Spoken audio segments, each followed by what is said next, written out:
Security Incidents and Disaster Recovery. About this module.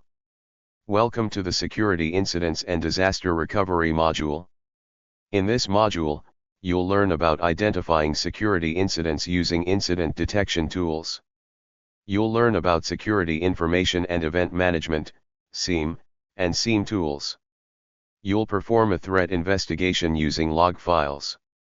You'll explore the components and processes of an incident response framework and an incident response plan.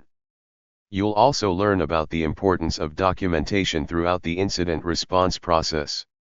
You'll discover the basic principles of data destruction and disposal for incident response. You'll also learn about the process for escalating incidents within an organization. You'll determine the steps to take to respond to a security incident, and you'll learn about the key components of a disaster recovery plan. And you'll explore the steps for implementing a disaster recovery plan. Learning objectives. After completing this module, you should be able to differentiate between common types of security incidents and tools to detect them. Perform a threat investigation using log files. Differentiate between common incident response frameworks. Select the key components and team members to support an incident response plan, IRP. Follow the process to respond to a security incident. Select the key components of a disaster recovery plan.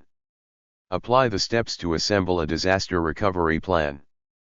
Prepare for and perform disaster recovery best practices. About this lesson, identifying security incidents. IT support technicians are often the first to identify and respond to security threats. By recognizing and understanding potential risks, technicians can help organizations fortify their defenses. They can mitigate vulnerabilities and respond to threats before they escalate. In this lesson, you'll learn about common types of security incidents and their precursors and indicators. You'll explore the tools IT support technicians use to detect security incidents, and you'll explore security information and event management, SIEM. You'll also perform a threat investigation using log files. Security incidents. A web browser displaying lines of text alongside a magnifying glass hovering over a warning triangle. Regardless of how many precautions and preventative measures IT support technicians place in a network, some cyber attacks inevitably get through the defenses. IT support technicians must understand that an attack will happen at some point and know how to identify and respond to such attacks. Technicians are often the first to detect signs of a security incident. A security incident is an event that might indicate that an organization's systems or data have been compromised. These events can have a significant negative impact on the operation or security of a company. To effectively identify and respond to a security incident, technicians should be able to differentiate between different types of threats. They need to know how cyber attacks unfold and the signs and indicators that data or a system might be under attack. Common threats are distinguished by their unique attack vectors and signatures. Attack vectors.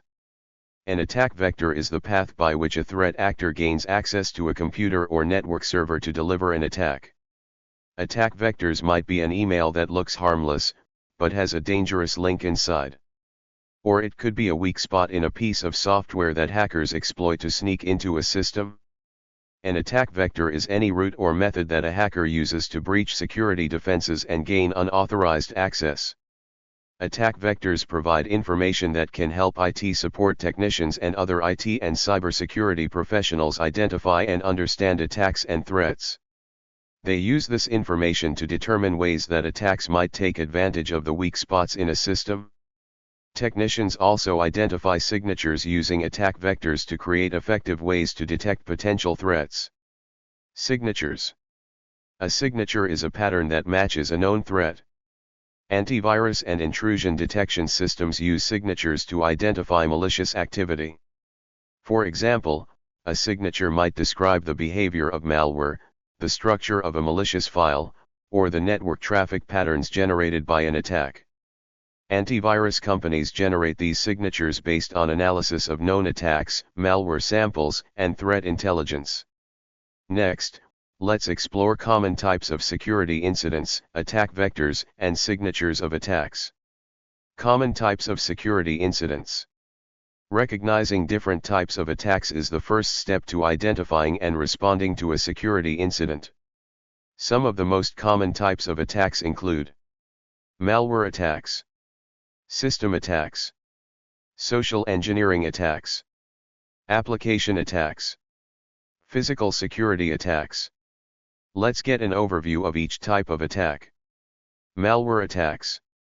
Malware is malicious software designed to disrupt, damage, or gain unauthorized access to computer systems. It can take the form of viruses, worms, Trojan horses, and spyware. For example, a company's employee opens a legitimate-looking email attachment that turns out to be malware. The attachment releases a virus that spreads through the network. The virus encrypts files, and threat actors demand payment. A woman looking at a laptop computer with a question mark next to her and a bug icon. Let's explore the impact, attack vector, and signature of malware attacks. Impact. The impact of a security incident such as malware can lead to the following: operational downtime, data loss, financial costs for recovery, damage to an organization's reputation due to the breach of customer or company data. Attack vector. Malware can use the following attack vectors: phishing emails, malicious websites, infected media, such as USB drives, unpatched software vulnerabilities. Signature. Common malware signatures include the following: unexpected pop-ups, slow system performance, unexplained data loss, presence of unknown files or programs. System attacks. System attacks aim to disrupt the service of a network, system, or application, rendering it unavailable to intended users. System attacks include denial of service, DOS, attacks and distributed denial of service, DDoS, attacks. Denial of service, DOS.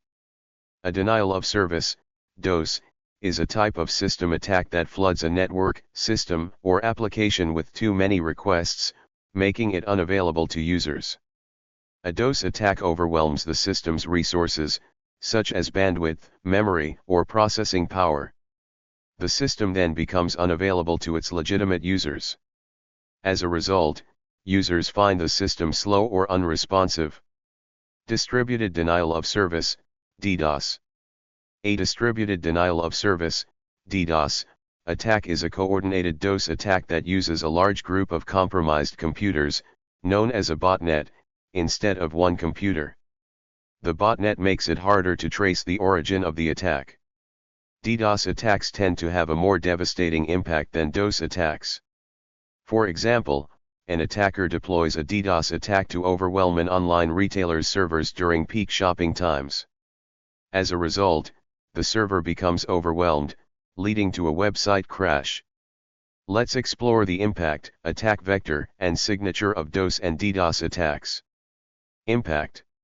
DOS and DDoS system attacks can have the following impact: halted operations, damaged customer trust, significant revenue loss during downtime. Attack vector. The attack vector for DOS and DDoS system attacks can be introduced through the following: botnets, vulnerable servers, vulnerabilities in network protocols. Signature. Indications of DOS and DDoS system attacks include the following signatures: unusually slow network performance, unavailability of a particular website, sudden loss of connection to a network service. Social engineering attacks. Social engineering is the psychological manipulation of people into performing actions or divulging confidential information. One common type of social engineering is phishing, where attackers deceive individuals into sharing passwords or financial details through deceptive emails or messages. A woman looking at a computer screen while typing on the keyboard. A web page above the screen displays the text "Login here to reset your password." For example, an attacker sends a phishing email purporting to be an IT department request to a company employee. The employee, deceived by its apparent authenticity, submits their login details on a fake website. they provide their username and password to the attacker, who can use them to gain access to the network. Let's explore the impact, attack vector, and signature of social engineering attacks. Impact. Social engineering attacks can have the following impacts: unauthorized access to sensitive information, financial loss, compromised personal and organizational security. Attack vector. This type of attack is carried out through human interactions. It includes the following: phishing, pretexting, baiting. Signature. Signatures of social engineering attacks include the following: unusual requests for sensitive information, out-of-character actions from employees, emails with suspicious links. Application attacks. Application attacks target weaknesses in software applications to do the following: inject malicious code, gain unauthorized access, steal data. One common method of web-based application attacks is cross-site scripting, XSS, where attackers inject malicious code into web pages viewed by other users. A web page on a computer screen displaying a bug, lines of text, and a mountain icon. For example, an attacker targets a popular online forum, taking advantage of a vulnerability in its comment section that fails to sanitize user input properly.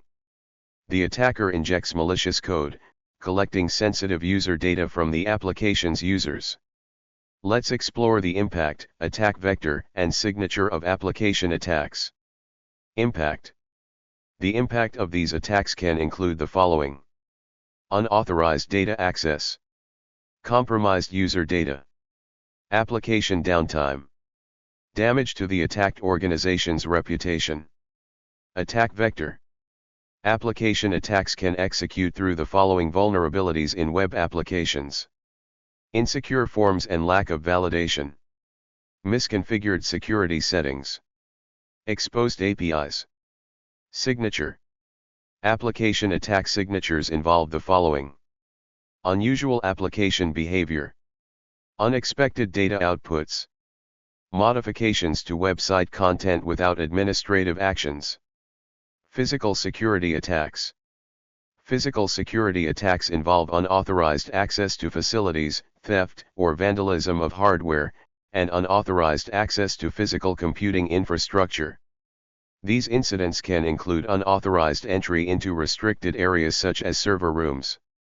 Physical security attacks can also involve theft or loss of devices. For example, an intruder might enter a server room through a door that's been left open. Once inside, they can steal hard drives containing sensitive data. A thief stealing a hard drive from a server. Let's explore the impact of some common physical security attacks, their attack vectors, and their incident signatures.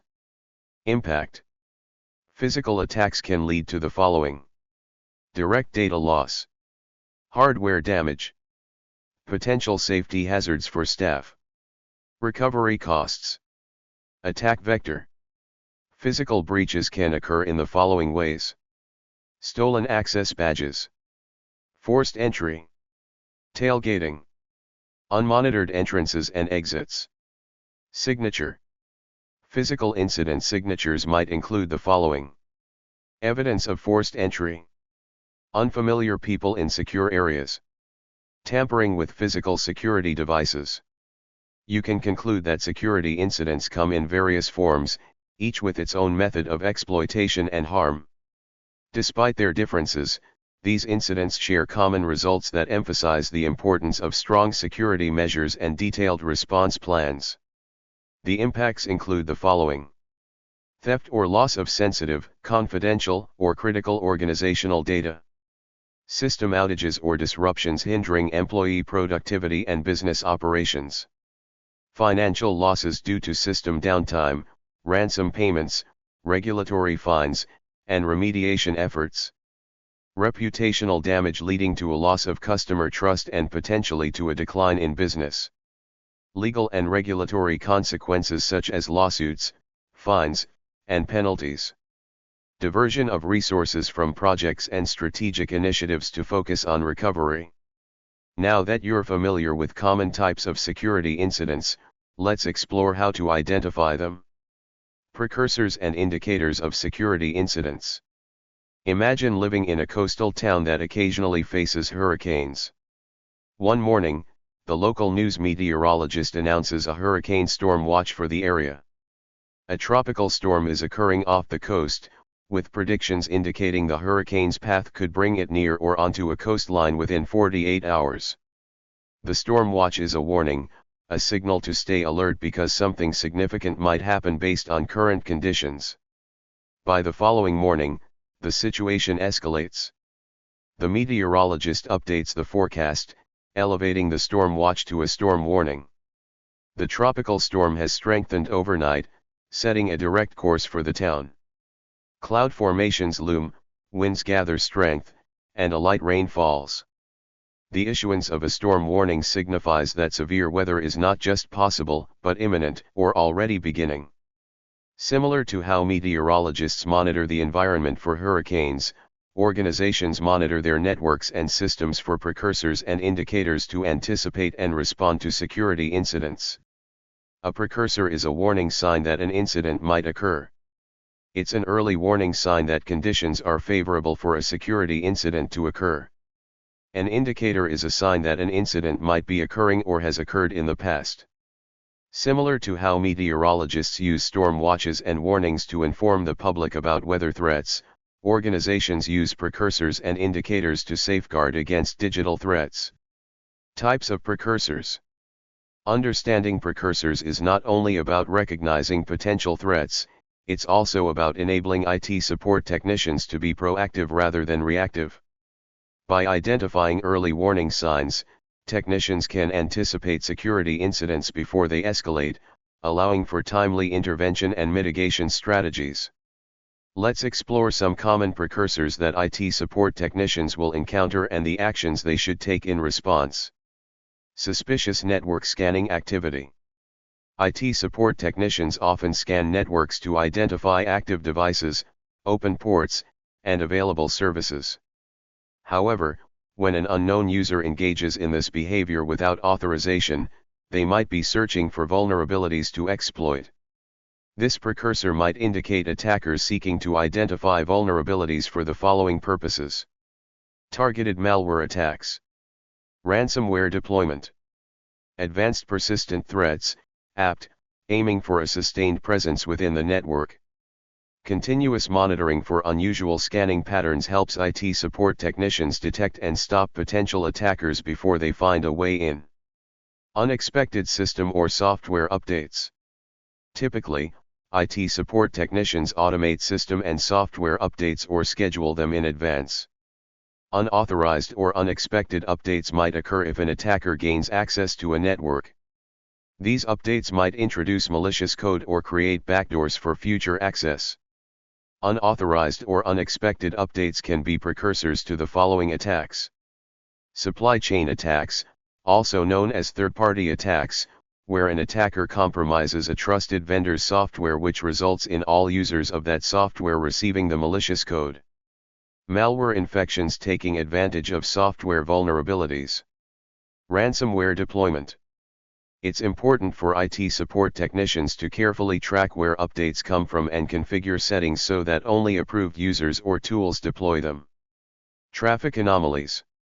Sudden changes in network traffic, such as unexplained spikes or unusual data flows, can indicate that an attacker is probing the network or stealing data. Outliers in network traffic might indicate the following. An attempt to overwhelm and incapacitate servers in a DOS or DDoS attack if there are sudden spikes in traffic. Data exfiltration, which often shows as unusual outbound traffic patterns when an attacker steals data from devices on the network and sends it to an external location. Compromised systems communicating with attacker-controlled servers. IT support technicians can monitor network traffic for anomalies to quickly identify and investigate unusual activity, potentially stopping an attack in its tracks. Increased attempts at social engineering. A spike in phishing attempts or other social engineering tactics targeting employees can be a precursor to more targeted and sophisticated attacks. This might indicate the following attacks. Attacks that impersonate senior personnel or partners to authorize fraudulent transactions. Pretexting attacks are where attackers fabricate situations or emergencies to obtain confidential information. Baiting attacks where the promise of goods, such as free software downloads, lead to malware infections or data theft. IT support technicians can educate employees about the signs of phishing and establishing protocols for reporting suspicious communications to help prevent these attacks from succeeding. Unusual employee behavior. Unusual behavior can be a precursor to a security incident. Activities not aligned with normal job roles or conducted at odd hours might suggest the following. Insider threats, where an employee is either maliciously or unknowingly compromising security. Credential compromise, where an attacker gains access to an employee's account. Social engineering successes, such as successful phishing attempts leading to unauthorized access. IT support departments can implement strict access controls and monitor anomalous access patterns to mitigate insider threats. Warnings from industry groups or security advisories. Cybersecurity is a collective effort, with many organizations sharing information about emerging threats and vulnerabilities. Warnings from industry groups or security advisories act as an early alert system, providing valuable intelligence on potential threats. The information they share about new threats or vulnerabilities can indicate the risk of the following. Zero-day attacks exploiting undisclosed vulnerabilities. Emerging ransomware or malware campaigns. Phishing or spear phishing campaigns targeting specific sectors or technologies. IT support departments can proactively adjust security postures in response to these warnings to significantly enhance the organization's resilience against targeted attacks. Recognizing these precursors can help IT support technicians prepare for and potentially prevent these security threats. Unfortunately, precursors appear much less frequently than indicators. Indicators of a security incident. IT support technicians have many ways to determine that a security incident might be happening. Sometimes the indicators are in real time and require swift action by the IT support technician. Other times, threat actors can be more subtle, and the indicators, while still present, might be harder to identify. Regardless, there are specific indicators that IT support technicians use to identify the occurrence of a security incident. Network and traffic anomalies. Network and traffic anomalies refer to irregular patterns or behaviors within a computer network that can signal potential security threats. If noticed in time, network and traffic anomalies can be precursors. Often, anomalies indicate that a security incident is currently taking place. These anomalies include the following. Unusual outbound network traffic. Sudden surges in data transfer. Unexpected activity that might hint at unauthorized external communications or data breaches. For example, a sudden flood of internet traffic arriving at a healthcare website from many places worldwide could indicate a DDoS attack. System performance and configuration changes. System performance and configuration changes can be an indicator of a compromised system. Indicators can include the following. Noticeable slowdowns in system performance. Unexpected crashes. Unauthorized alterations to system settings. Unscheduled patches or updates. For example, an IT support technician notices that the firewall settings on a company's network have been unexpectedly altered to allow traffic from previously blocked IP addresses. This could indicate an insider threat. User behavior and access irregularities. Unexpected user behavior patterns and system access irregularities can be indicators of a security incident. These indicators can include the following. Logging in at unusual times of the day. Accessing sensitive data without proper authorization. Displaying unusual patterns in system access. For example, a user typically logs in from a specific location during regular working hours, but suddenly logs in from a different country or at an unusual time. This irregularity could indicate a social engineering attack has led to a compromised account. Data inconsistencies. Inconsistencies and changes in data can be important indicators that signal security incidents. These inconsistencies might include the following: signs of data tampering or deletion, unusual login or access attempts to databases, data access from atypical locations. For example, an IT support technician finds files with timestamps indicating they were modified when no authorized users were logged in.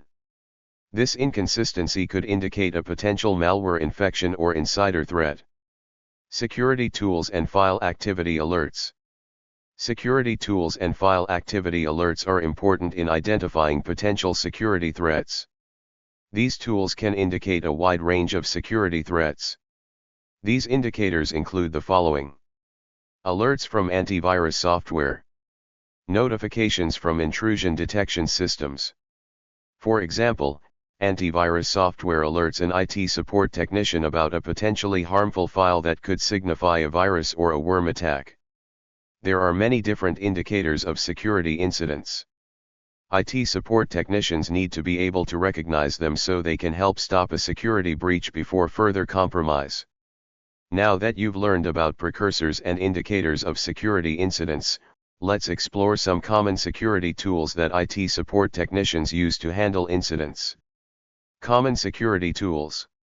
With the widespread use of computing technology in organizations and personal lives, IT support technicians must be able to quickly identify security incidents. They can use sophisticated tools to detect and address security threats before they escalate. By using these tools effectively, IT support technicians can quickly and efficiently resolve security incidents. Let's explore some of the tools that IT support technicians use to identify security incidents. Managed Detection and Response, MDR. A Managed Detection and Response, MDR, service offers organizations continuous monitoring, threat detection, and response capabilities. Organizations can use MDR services through a subscription or as part of managed security services. Intrusion Detection System, IDS, and Intrusion Detection and Prevention System, IDPS. An intrusion detection system, IDS, tool monitors all the traffic in and out of a network. If it detects anything suspicious or malicious, it notifies the network administrator. An intrusion detection and prevention system, IDPS, not only detects suspicious activity but also takes action to stop it by blocking certain IP addresses or closing certain ports to prevent attackers from getting in. Endpoint Detection and Response, EDR. An endpoint detection and response, EDR, tool monitors endpoints such as files, user activities, network connections, processes, and system resources for suspicious activity. If the tool detects a threat, it can block or quarantine it. Security Information and Event Management, SIEM. Security Information and Event Management, SIEM, is a network security service that detects and responds to security threats. SIEM tools collect data from logs, applications, databases, and network traffic. They process the data to identify potential threats and then send alerts to administrators. Network Detection and Response, NDR. Network Detection and Response, NDR, tools use analytics, automation, and threat intelligence to identify suspicious activity and malware on an organization's network. Using traffic analysis, behavior-based analysis, and machine learning, NDRs quickly detect potential threats and respond to mitigate any discovered threats. Security Orchestration, Automation, and Response, SOAR. Security Orchestration, Automation, and Response, SOAR, tools automatically collect information from different security tools and use that data to identify potential threats. They also automate certain security responses, such as isolating infected devices and blocking malicious traffic. Another important tool that technicians and security tools regularly depend on is logs. Logs are records generated by computer systems to chronicle events, activities, and errors. Timestamps in logs establish a timeline of events, helping teams reconstruct a sequence of actions. Logs often contain details about the source of an activity, such as IP addresses or user credentials, which can help incident response teams identify an attacker and understand the scope of a breach. IT support technicians might use these tools separately or together. Depending on their role in the incident response team, they might use tools different from those of their cybersecurity team. Next, let's explore how IT support technicians use security tools to identify incidents. Using security tools to identify incidents. Security tools are essential for keeping an organization safe from security incidents. Technicians need to know how to use these tools and understand the information they provide. Technicians have many responsibilities, including the following. Understand IDS dashboards. Perform investigations using SIEM. Investigate log files to validate issues. Let's follow Bjorn as he investigates a potential security threat using an IDS dashboard, SIEM, and log analysis. Introduction. A man looking at a computer monitor and typing on a keyboard at a desk. Meet Bjorn, an IT support technician at a mid-sized analytics firm. As he starts the day, an alert pops up on his screen. There are unusual patterns of network traffic that don't match the pattern of data he's come to expect. Knowing that network traffic anomalies can indicate security incidents, Bjorn turns to his security tools to investigate further. Step 1. Establish a baseline. Bjorn knows that understanding what makes up normal network behavior is essential to spot any potential security threats. Bjorn begins by cross-referencing the current network activity against the established baseline. A baseline is the quantified norm of typical network performance. This includes expected data transfer rates and connection counts. The baseline serves as Bjorn's guide, making any abnormal activity stand out. Step 2. Review the IDS dashboard. Next, Bjorn turns to the IDS dashboard, which offers a real-time view of network traffic. IDS examines incoming and outgoing network traffic and analyzes patterns and behaviors. The dashboard shows several red flags: sudden spikes in data requests from unknown IP addresses. He also reviews the threat intelligence that the IDS dashboard provides to see if there are any known threats. Step 3. Investigate further using a SIEM tool. Bjorn needs context to understand the spikes, so he launches the SIEM tool. It integrates logs and data from various system points, providing a layered perspective of activity on the network. With the SIEM, Bjorn uncovers a pattern that suggests an external probing of the company's digital perimeter. Step 4. Validate findings through log analysis. Armed with his discovery from the SIEM tool, Bjorn wants to validate his findings. He quickly but meticulously analyzes network logs. As he suspected, there are clear signs of repeated access attempts on a vulnerable endpoint, a telltale sign of an attempted security breach. Conclusion. With sufficient evidence of a potential security incident, Bjorn escalates the issue to the cybersecurity response team, providing them with all the data he has gathered. They quickly work to isolate the affected systems and begin the remediation process. Using a few security tools, Bjorn was able to identify a security incident that might otherwise have gone undetected. Reading intrusion detection system dashboards. IT support technicians rely on intrusion detection system, IDS, dashboards to monitor network traffic and identify potential security breaches in real time. These dashboards display alerts, anomalies, and suspicious activities within the network. The dashboards enable technicians to investigate and respond to any potential threats promptly.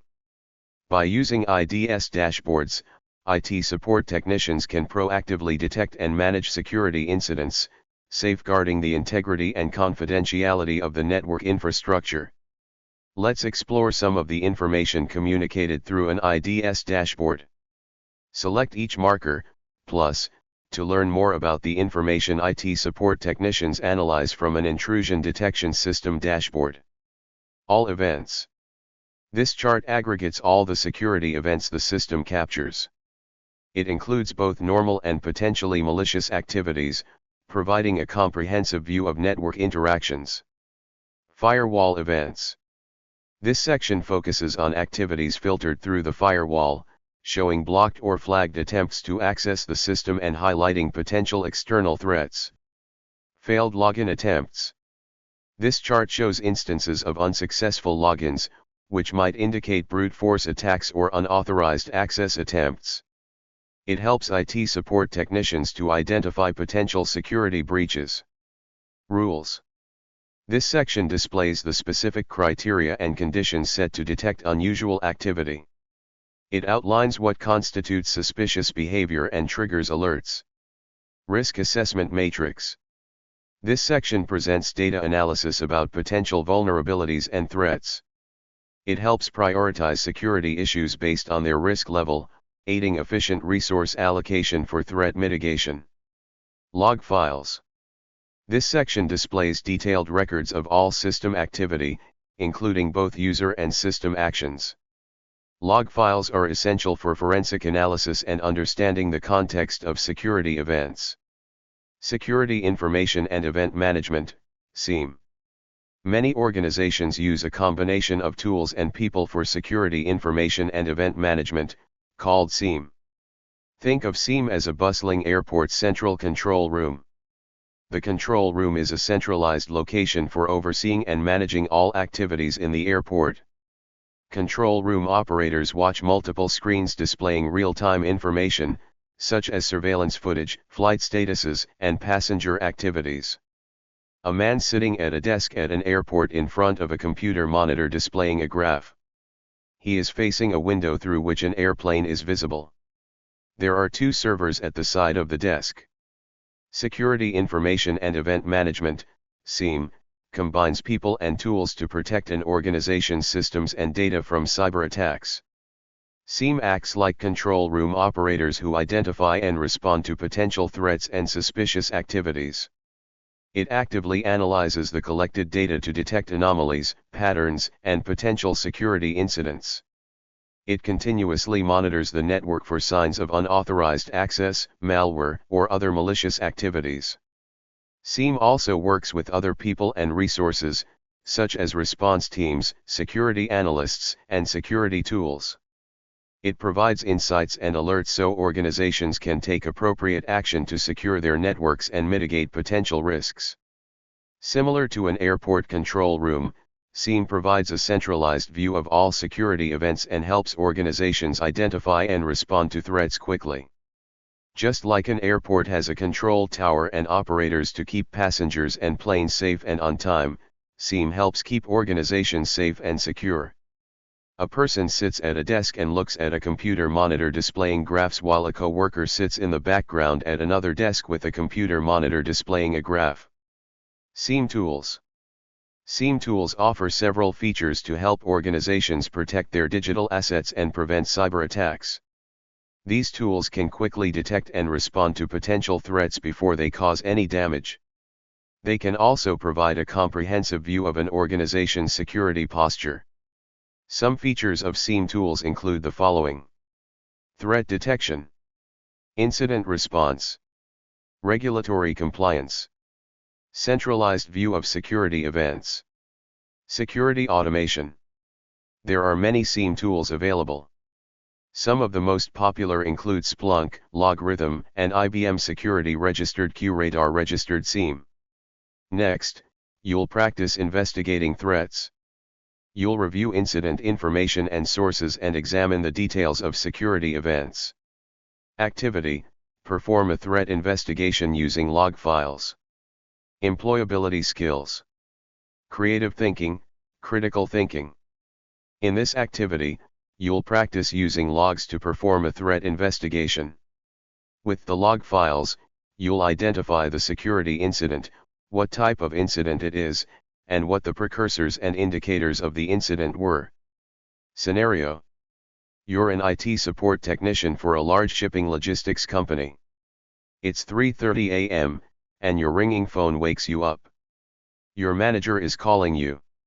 She informs you that the company has suffered a security incident and needs your help. You jump out of bed and switch on your company computer. Every second counts. Your manager tells you that the company intrusion detection system has identified excessive network traffic out of the network. You need to identify the security incident and determine which type of incident it is. You also need to track the precursors and indicators of the incident. Then, you'll report your findings to the incident response team. First, you need to determine what the indicator of the security incident is. You review the security log files for unusual behavior on the server.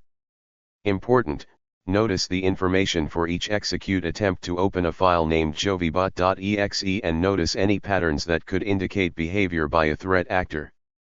Select the section to review the security log file. Security log. Date/time, March 25, 2024, 10:01, IP address, 512.92.134.199, username, Thomas Smith, execute attempt, opening file jovibot.exe status, permission denied.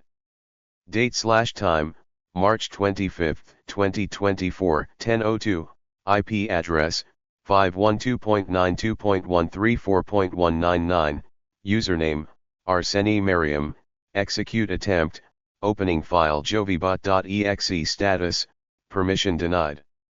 Date/time, March 25, 2024, 10:03, IP address, 512.92.134.199, username, Lily Payer, execute attempt, opening file jovibot.exe status, permission denied.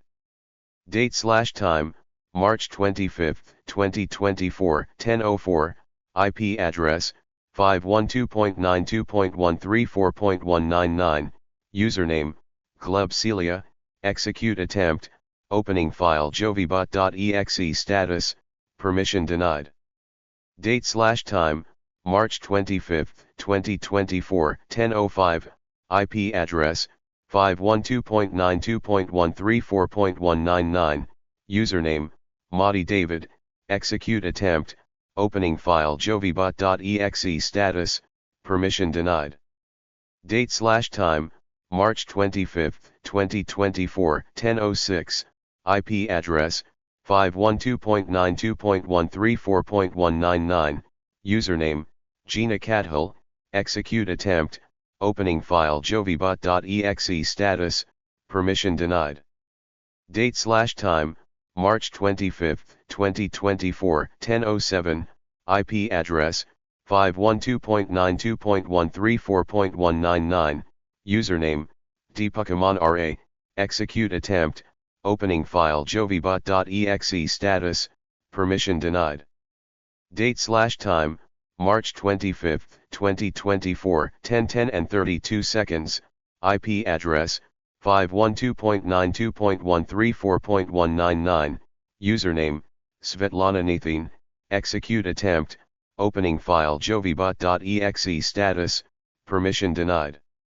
Date/time, March 25, 2024, 10:14 and 45 seconds, IP address, 512.92.134.199, username, Amaya Sullivan, execute attempt, opening file jovibot.exe status, permission granted. Next, you need to determine what kind of an attack this was.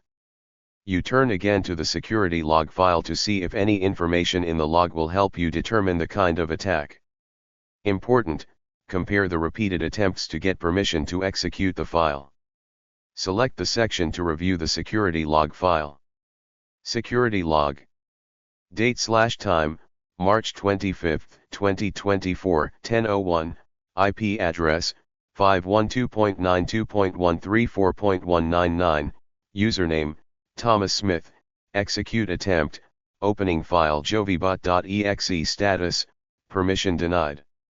Date/time, March 25, 2024, 10:02, IP address, 512.92.134.199, username, Arseni Mariam, execute attempt, opening file jovibot.exe status, permission denied. Date/time, March 25, 2024, 10:03, IP address, 512.92.134.199, username, LilyPayer, execute attempt, opening file jovibot.exe status, permission denied. Date/time, March 25, 2024, 10:04, IP address, 512.92.134.199, username, Club Celia, execute attempt, opening file jovibot.exe status, permission denied. Date/time, March 25, 2024, 10:05, IP address, 512.92.134.199, username, Mahdi David, execute attempt, opening file jovibot.exe status, permission denied. Date/time, March 25, 2024, 10:06, IP address, 512.92.134.199, username, Gina Cadhill, execute attempt, opening file jovibot.exe status, permission denied. Date/time, March 25, 2024, 10:07, IP address, 512.92.134.199, username, Deepakamon RA, execute attempt, opening file jovibot.exe status, permission denied. Date/time, March 25, 2024, 10:10 and 32 seconds, IP address, 512.92.134.199, username, Svetlana Nathan, execute attempt, opening file jovibot.exe status, permission denied. Date/time, March 25, 2024, 10:14 and 45 seconds, IP address, 512.92.134.199, username, Amaya Sullivan, execute attempt, opening file jovibot.exe status, permission granted. Now that you've determined the type of security incident, you need to investigate the precursors of the security event. You suspect that an employee might have received an email with a malicious file which was posted to the server. So, you review a portion of the security log file on the server. Important, notice the downloaded file details. Select the section to review the security log file. Security log. Log details. Event date, March 25, 2024. Event time, 10 hours 14 minutes and 45 seconds. Log file, 8408458F5D811EE99CDE8F408C558A9.json. Downloaded file details. Malicious file, 1. C:\program files \jovibot.exe, installed from email. System data. Category, compromised. You notice that the file, jovibot.exe, was installed from an employee's email and marked as malicious by the security monitoring software. You need to document the type of security incident that is being threatened. Conclusion. Great job. You investigated the security incident using security logs and determined its details. You share your findings with the incident response team, and together, you can respond to the incident to minimize the impact to your company. Summary and looking ahead. In this lesson, you learned about common types of security incidents, such as malware, system, social engineering, application, and physical security attacks. You learned about the types of precursors and indicators of security incidents. You also learned about common security tools, including SIEM. Finally, you practiced performing a threat investigation using log files. The next lesson covers how IT support technicians respond to security incidents and develop incident response plans. You'll also learn about the incident response process and the responsibilities involved in documenting and communicating an incident. About this lesson, responding to security incidents.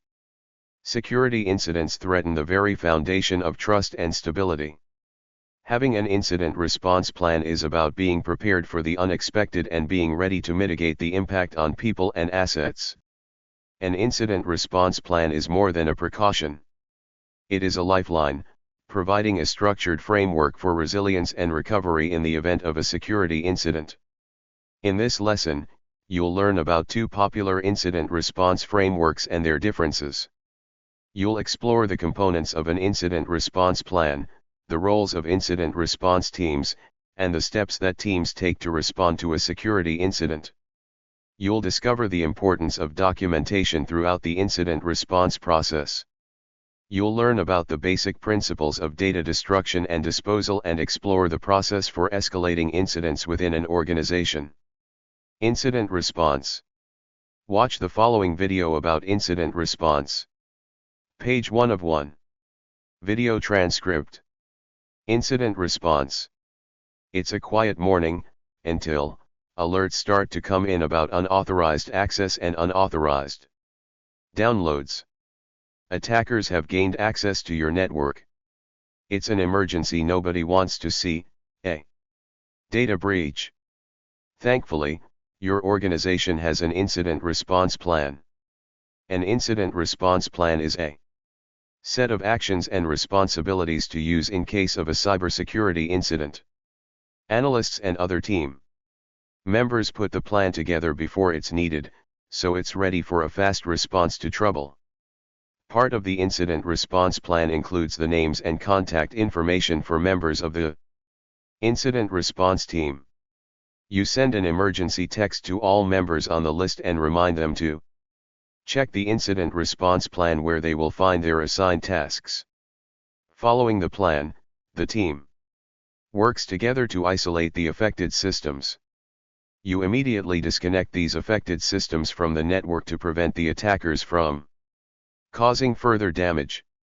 You also disable any compromised user accounts and force password changes.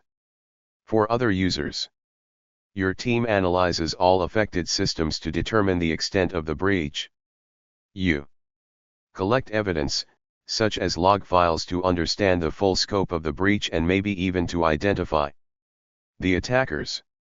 You discover that the breach was caused by a vulnerability in a system caused by malware downloaded by an unsuspecting user. The team works to eradicate the malware and other malicious software from all affected systems and restore them to a secure state. The team continues to follow the incident response plan step by step. You update firewalls and intrusion detection systems to prevent similar attacks in the future. You use system backups to repair damaged data and restore lost data. After all systems have been restored, you update employees on the status of the breach and provide guidance on how to avoid similar incidents in the future, such as not opening suspicious emails or attachments. Finally, your incident response team evaluates the existing processes and identifies any areas for improvement. Overall though, you're all very thankful that you had a plan ready when it was needed. Attacks are stressful, but smart and organized incident response reduces worry and the chance of mistakes from on-the-spot decision-making when attacks happen. What do you think? Employability skills. Critical thinking, written communication.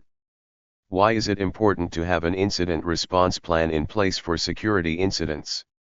What are the benefits of having a predefined plan versus reacting to incidents as each occurs?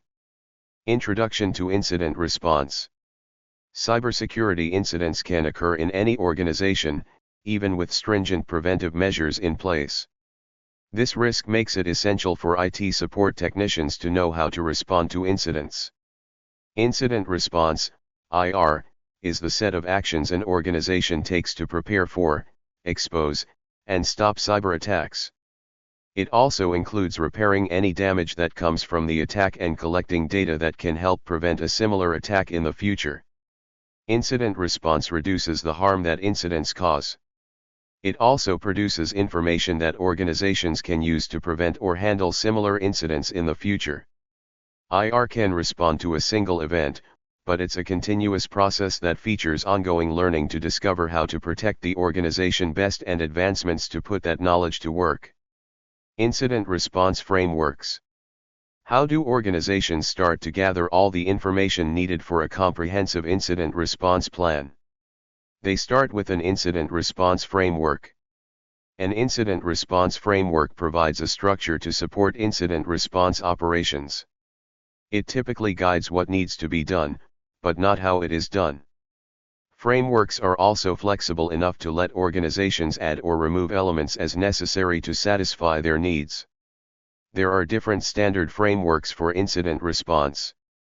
The two most common are the National Institute of Standards and Technology, NIST, opens in a new tab, and sysadmin, audit, network, security, SANS, opens in a new tab. These frameworks lay out a step-by-step process, like a roadmap, to respond to security incidents. NIST, this framework outlines the steps to prepare for, detect, analyze, contain, eradicate, and recover from cybersecurity incidents. NIST emphasizes the importance of preparation, proactive planning, and continuous improvement in incident response processes. SANS focuses on real-world scenarios, providing detailed checklists, tools, and procedures for incident handlers to follow during each phase of an incident. It emphasizes the need for swift and decisive action, effective communication, and collaboration among different teams involved in incident response. Both of these frameworks offer guidance during a crisis and emphasize the importance of continuous improvement and learning from past incidents to strengthen an organization's overall security posture. NIST and SANS are similar in many ways, but have some key differences. Some organizations might prefer to use one framework over another. However, IT support technicians should know both frameworks and their differences. This knowledge can help technicians work with the framework their organization is using. Differences between the NIST and SANS incident response frameworks. Let's explore the differences between the NIST and SANS incident response frameworks. NIST. The NIST incident response model focuses on the following aspects of incident response. Preparation emphasis, strongly emphasizes proactive preparation, including policy development, planning, and training. Incident identification, combines detection and analysis, focusing on monitoring and understanding the incident's scope and impact. Structure, provides a broad framework, allowing flexibility in implementation. Communication, focuses primarily on team coordination and post-incident review. SANS. The SANS incident handling process focuses on the following aspects of incident response. Preparation emphasis, emphasizes preparation, but provides a more detailed incident handling process than the NIST model. Incident identification, includes specific stages for identifying incidents and categorizing them by severity. Structure, offers a highly structured incident handling process with defined steps. Communication, highlights the importance of clear communication with various stakeholders, including public relations and law enforcement.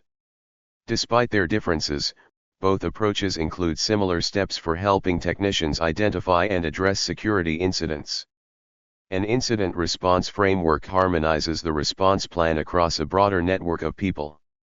For example, a large multinational corporation might have centers distributed throughout the world. A company such as this might have an incident response plan that corresponds to each country where it conducts business, so adopting a common incident response framework allows its employees to work together with colleagues from all over the world. Incident response plans. The first frantic moments of identifying an incident can cause panic, especially without clear guidance to navigate through the challenges of the event. Making good decisions and remembering everything that the response should cover can challenge even the best incident response team while an attack is happening. Organizations can use an incident response framework to create a unique incident response plan that meets their specific needs. A document with charts and graphs beside a checklist on a clipboard. An incident response plan, IRP, is a blueprint that guides a company on what to do when a cybersecurity incident, such as a data breach or a cyber attack, occurs. It is a set of predefined steps that help a team respond effectively and efficiently to minimize damage. IRPs are essential because they provide a structured approach when an incident occurs. They can reduce downtime, prevent additional data loss, and safeguard sensitive information. IT support technicians might help create or update an incident response plan, and in the event of an incident, they might perform parts of the plan. Knowing the key components of an incident response plan can help IT support technicians contribute to the creation of an IRP and act quickly when an incident occurs to minimize any damage or problems caused by the security issue. Key components of an IRP. An IRP comprises several key components that together form a blueprint for identifying, responding to, and managing security incidents. The purpose of the IRP is to make sure teams respond quickly and do the right things to manage the problem. Select each section to learn about the components of an IRP. Preparation. The IRP outlines the necessary preparation efforts for effective incident response. IT support technicians prepare by ensuring all tools, technologies, and protocols are in place and reviewing the IRP. Preparation also includes reviewing the following components: an inventory of critical assets and systems, a list of key internal and external contacts, a list of all incident detection and response tools. Incident response team. The IRP defines the structure and roles of the incident response team and who is responsible for managing incidents. The plan includes details of the following: roles and responsibilities of team members, contact information for team members, procedures for assembling the team in response to an incident, incident classification. The plan classifies types and severities of incidents to prioritize response efforts and allocate resources efficiently.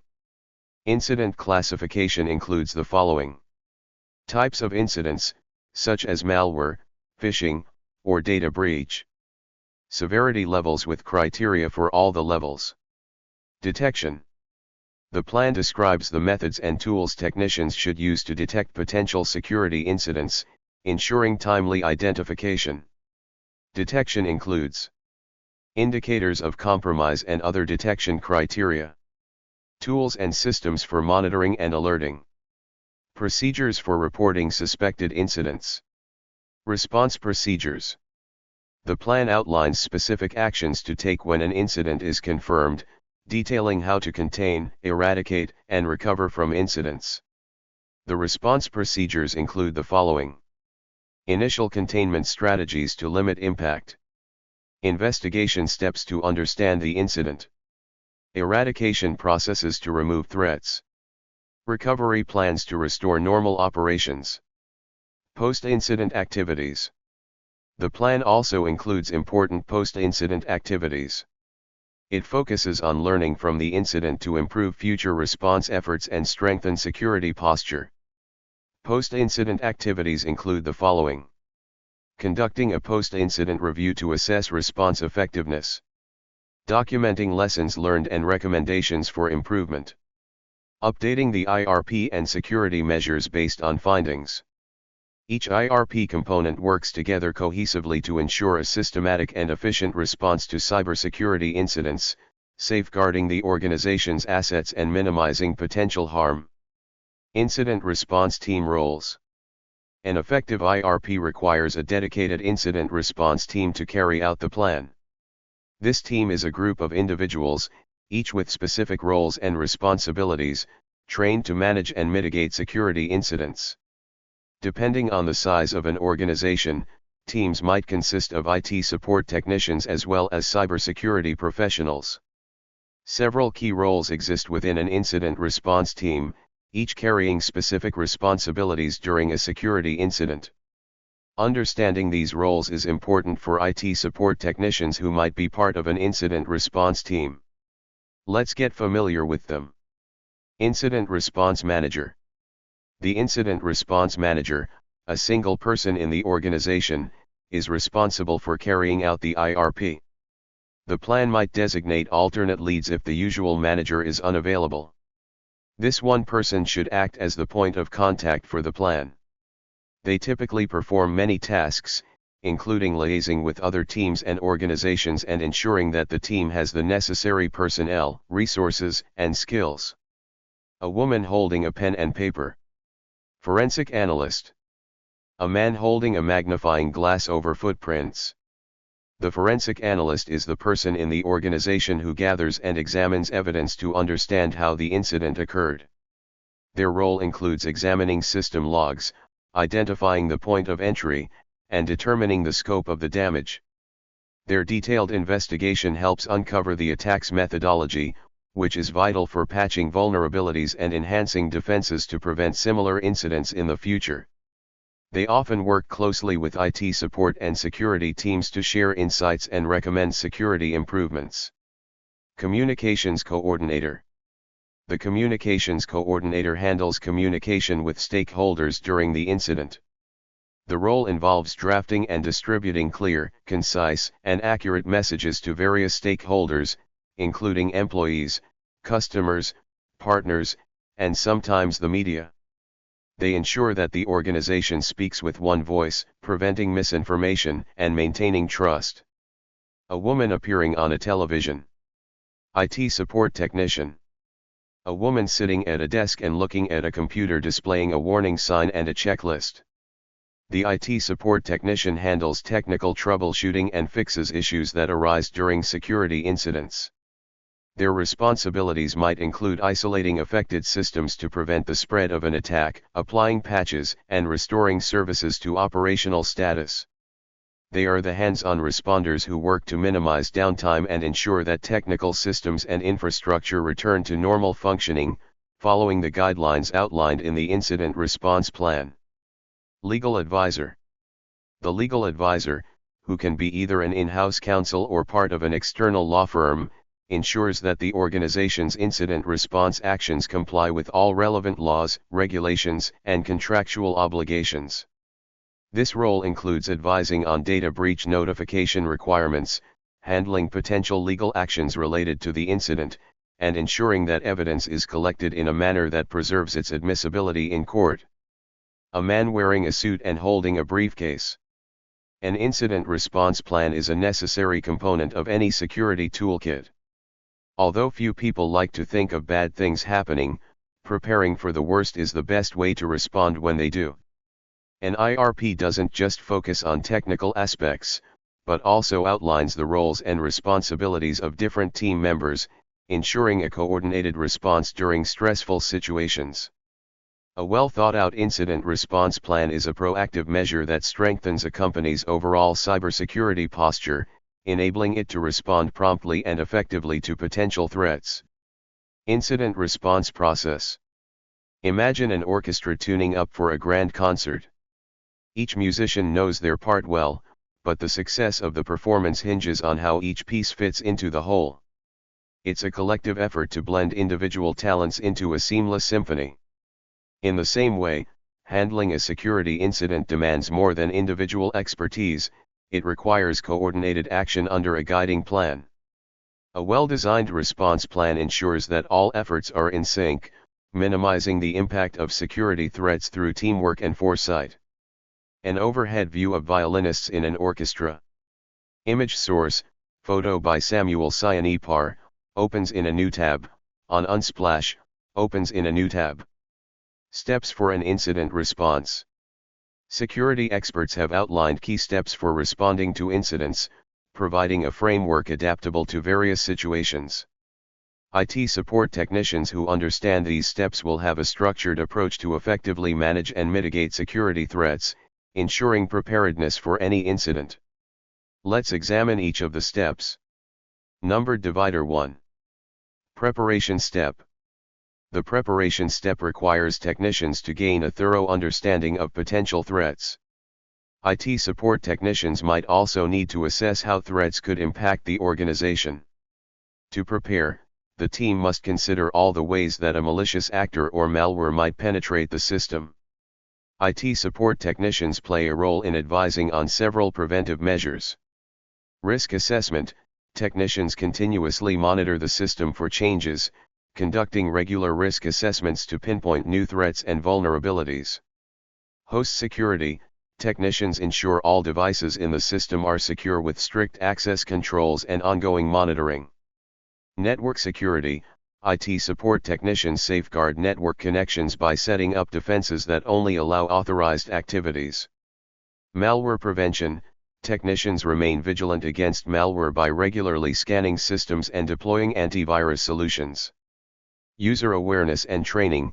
Technicians educate users on cybersecurity best practices and keep them informed about policies and procedures.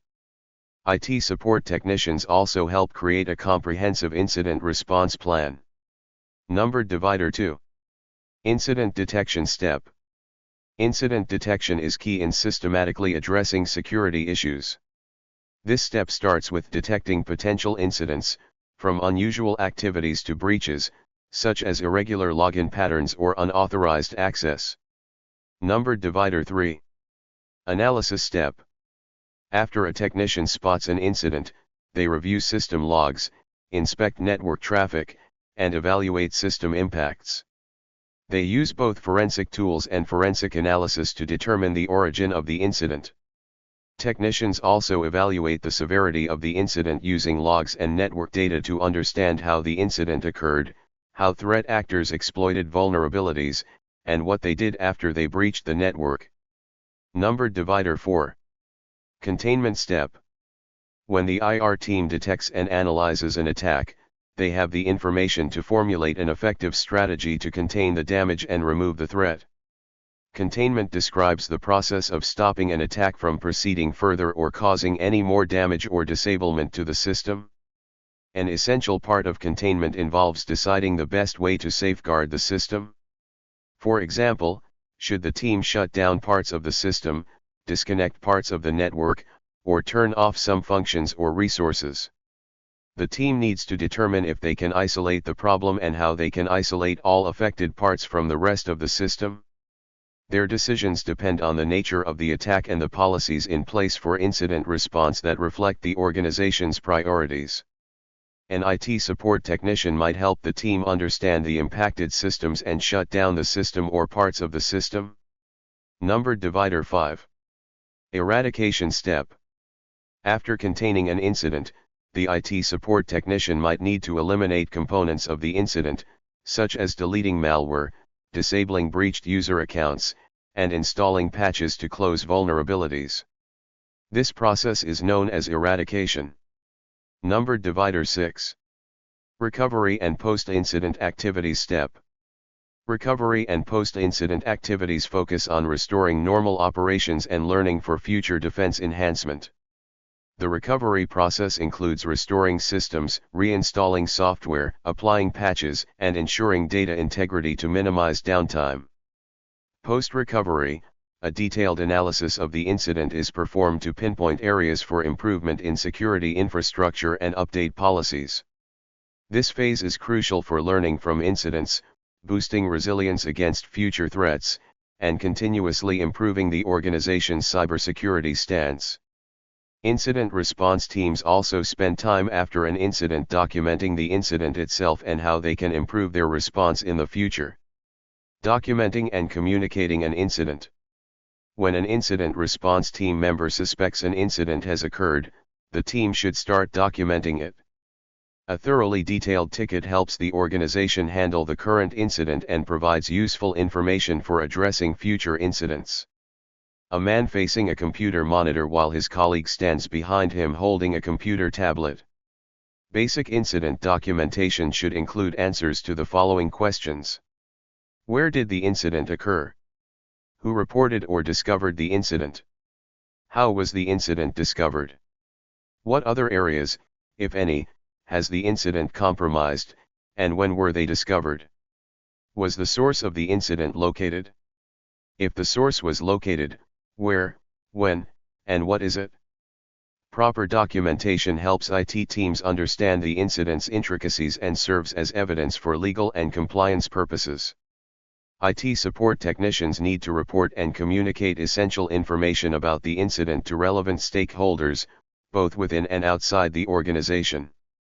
After the incident response team documents the incident and determines its impact, they need to alert relevant people in the organization who might have a role in the response process. Transparent and timely communication is vital to keep everyone informed, maintain trust, and comply with legal obligations. Effective communication helps coordinate efforts among different teams involved in incident response, fostering a collaborative and efficient approach to resolving security incidents. A man standing next to a desk, pointing at a computer. Post-incident documentation. Documentation and communication are important not only while the team is responding to the incident, but also while the team is performing their post-incident activities. These activities help to ensure that the IR team and all parts of the organization will respond more effectively when the next incident occurs. An IT support technician on an IR team might be responsible for contributing to the following documentation activities. Lessons learned meeting notes. In a documented meeting, the team explores what they might have done better at all phases of the incident response. From this discussion, they can discover ways to improve security and respond more effectively to future incidents. Some questions to stimulate discussion might include the following. Were the documented procedures followed? Did the procedures work, or do they need to be improved? What information was needed sooner? Did any of the steps or actions taken hinder recovery? What would people do differently if a similar incident occurred? What other resources does the organization need to detect, analyze, and mitigate future incidents? The team documents the meeting and any key takeaways, and if necessary, they make changes to the incident response plan. Incident Response Report. The final IR report should include a detailed timeline of events, an estimate of the incident's financial damage, and other relevant information. The report can serve as a reference for responding to similar incidents and as a crucial document in any subsequent legal proceedings. The team should review all real-time incident documentation from the process. This documentation includes everything from the incident response plan, such as incident handling, ticketing, and chain of custody. The report should also detail any gaps and recommendations for fixing them. Evidence retention policy. Legal action might result from the incident, so the organization must retain evidence. The team must follow an established chain of custody to ensure that everyone properly documents evidence handling. An IT support technician might document, store, archive, and handle data and forensic evidence to be usable in a court of law at any time. This time might be months or even years after the incident. An evidence retention policy might be developed or modified based on the incident. Collected incident data. During attacks and incident response, systems and team members collect a wealth of data on response times, impacted data, total response time, and total recovery time. With this data, teams determine the most valuable metrics for an organization. An IT support technician might provide data from systems for an analyst to analyze. What do you think? Employability skills. Why is documentation important in the incident response process? Evaluate your thinking. Does your answer account for the following? Documentation plays an important role throughout the incident response process by providing a comprehensive record of actions taken, decisions made, and observations gathered during an incident. It serves as a reference point for understanding the incident's timeline, the effectiveness of response strategies, and the lessons learned for future improvements. Documentation ensures accountability by clearly delineating responsibilities and outcomes, which aids in post-incident analysis and legal investigations. Thorough documentation enhances communication and collaboration among incident response team members and stakeholders, helping them share information and fostering a coordinated response effort. Well-maintained documentation helps manage the current incident and strengthen an organization against future security threats. Now that you've learned about documenting and communicating an incident, let's explore how IT support technicians can preemptively avoid incidents by properly destroying and disposing of sensitive data. Data destruction and disposal methods and processes. A comprehensive strategy for dealing with security incidents includes addressing immediate threats. In addition, it also requires a strategy to prevent an incident from occurring in the first place. Properly disposing of digital data should be a fundamental part of that strategy. Any strategy should consider the importance of environmental considerations and legal compliance in the process of data disposal. Because IT support technicians often handle devices containing information that needs deleting, technicians need these strategies. Properly disposing of sensitive information can protect an organization's data before a breach can compromise it. A computer monitoring displaying filing boxes filled with folders. Physical destruction methods. Destroying physical media is the most effective way to ensure that the data can't be misused when the media is no longer needed. IT support technicians can physically destroy data through the following methods. The shredding method is commonly used to dispose of paper records, CDs, film, and other typically flat data storage methods. By cutting records into tiny pieces, data reconstruction is made extremely difficult. The pulverizing method disposes of hard drives or other electronic storage devices. The pulverizing method renders the original data entirely unrecoverable by breaking the materials down to dust. The incineration method involves heating data records until they are completely burned. This method is mostly used for destroying paper records, CDs, film, and other combustible materials. Digital destruction methods. IT support technicians are often responsible for destroying digital data. Digital destruction methods are different from physical destruction methods in that verifying the destruction of data can be challenging. Digital destruction methods rely on software functioning correctly and thoroughly overwriting every bit of the original data. IT support technicians can digitally destroy data using the following methods.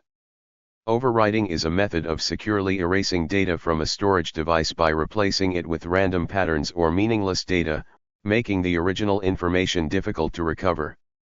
Data wiping involves systematically erasing all the data on a storage device, leaving no room for potential recovery. Cryptographic erasure is when data is encrypted, and then the decryption key is destroyed, locking the encrypted data in a state of perpetual unreadability. Degaussing is a method that erases data from magnetic storage media by exposing it to a powerful magnetic field, which disrupts the magnetic alignment and makes the data unrecoverable. Destruction and disposal processes. Data destruction and disposal processes encompass a set of procedures designed to securely remove sensitive or obsolete data from electronic devices and storage systems, ensuring that it cannot be recovered or accessed by unauthorized individuals. These processes typically involve several stages using one or more destruction methods. Effective data destruction and disposal processes. Help IT support technicians protect sensitive information. Ensure that companies maintain regulatory compliance. Safeguard against data breaches and identity theft. Let's explore some of the destruction and disposal processes in detail. Data wiping. IT support technicians use data wiping software to systematically erase data on a storage device. They choose data wiping software compatible with the system, install it, and prepare it for use. Then, they perform the following steps. Backup and identify the device. Before starting the wiping process, the technician saves important data. Then, they identify and select the target storage device within the wiping software. Initiate the wiping process. The technician chooses a suitable wiping method from the software options and starts the wiping process.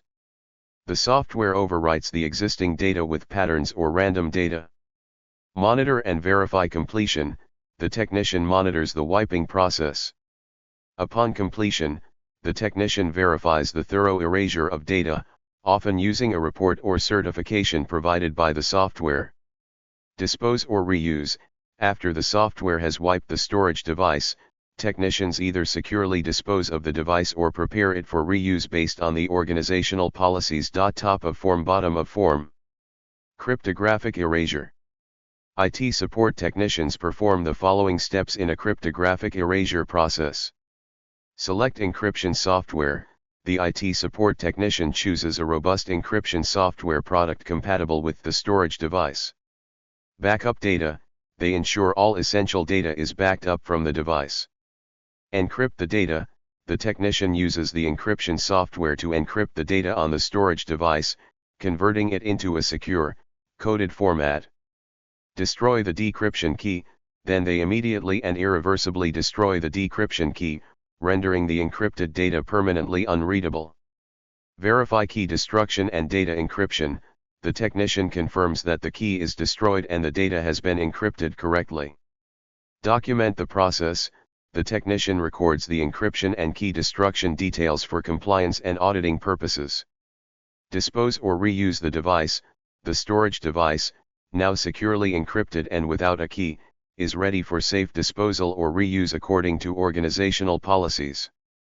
Degaussing. IT support technicians perform the following steps when degaussing a magnetic medium. Identify and backup. The IT support technician determines if the storage devices are magnetic hard drives and backs up any necessary data. Set up the degausser. The technician selects an appropriate degausser for the hard drive type. It should have appropriate power and be designed to degauss disk drives. They set it up in a safe, secure environment. Degauss and verify. The technician places the hard drive in the degausser to disrupt the magnetic alignment of the drive, rendering the data unreadable. After degaussing, they check that the drive is effectively unreadable. Document and dispose. The technician records the details of the degaussing process for compliance purposes and then safely disposes of or destroys the degaussed hard drive. Environmental considerations and compliance. Organizations must not only ensure the secure destruction of sensitive information, but also consider the environmental impact of their chosen methods. Traditional physical destruction methods, such as shredding and incineration, might pose environmental issues due to the generation of waste and emissions. A growing movement focuses on adopting eco-friendly practices in data disposal. Many countries have specific laws governing the secure disposal of sensitive data to protect privacy and prevent unauthorized access. Failure to comply with these regulations can result in legal consequences and reputational damage for organizations. It's important for IT support technicians to be familiar with the guidelines of their industry and country. Activity: respond to a security incident. Employability skills. Critical thinking. In this activity, you will play the role of an IT support technician at Defense Techie Corp. You'll be working with your company's incident response team to implement your incident response plan. You and your team will each perform your assigned roles, identifying the security incident, neutralizing it, and reviewing the effectiveness of the plan. You'll follow the plan with your team to keep the company's system safe from threats. Beginning the day.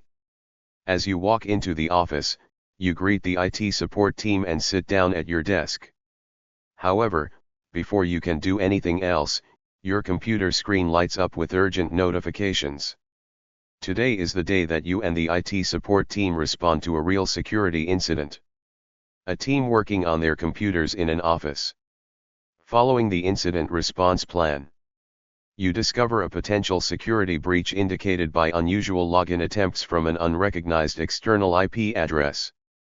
You review the incident response plan and check the security systems. You assess the initial alert and start the incident response process. Finding the threat. The incident response manager, a calm and experienced leader, quickly gathers the incident response team. The forensic analyst on your team begins sifting through digital evidence, examining system logs and network traffic. You work alongside her and notice unusual login patterns from an external IP address. You report this to the incident response manager. This initial identification is critical, setting the stage for a swift response. Evaluating the threat. You examine the system logs and network traffic to understand the nature and scope of the breach. Your observation of abnormal login patterns from an external IP address indicates potential unauthorized access to the company's systems. This suggests the involvement of an external threat actor attempting to breach the network.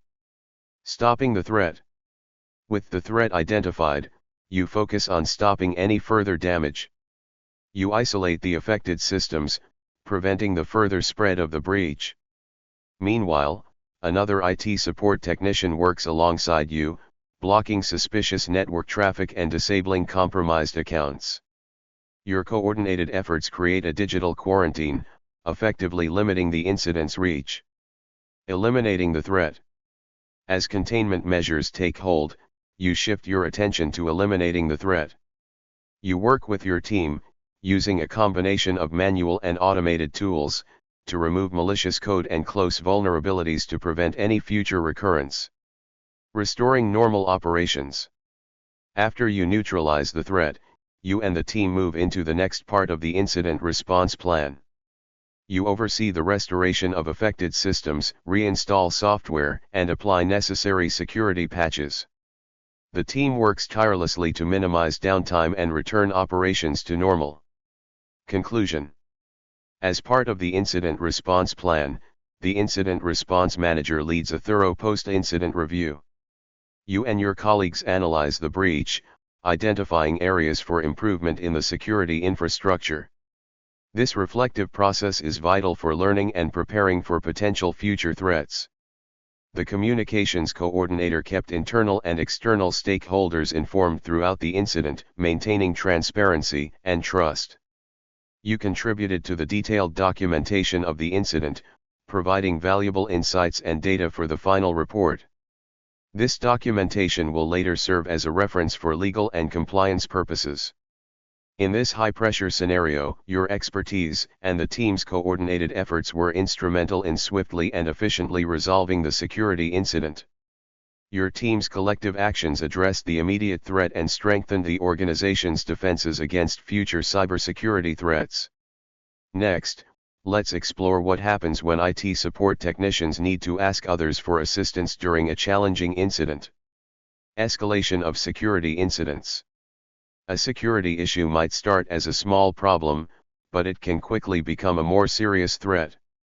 Sometimes, IT support technicians rely on escalating security incidents to other groups or individuals to ensure a swift and effective resolution to minimize downtime of the organization's systems and services.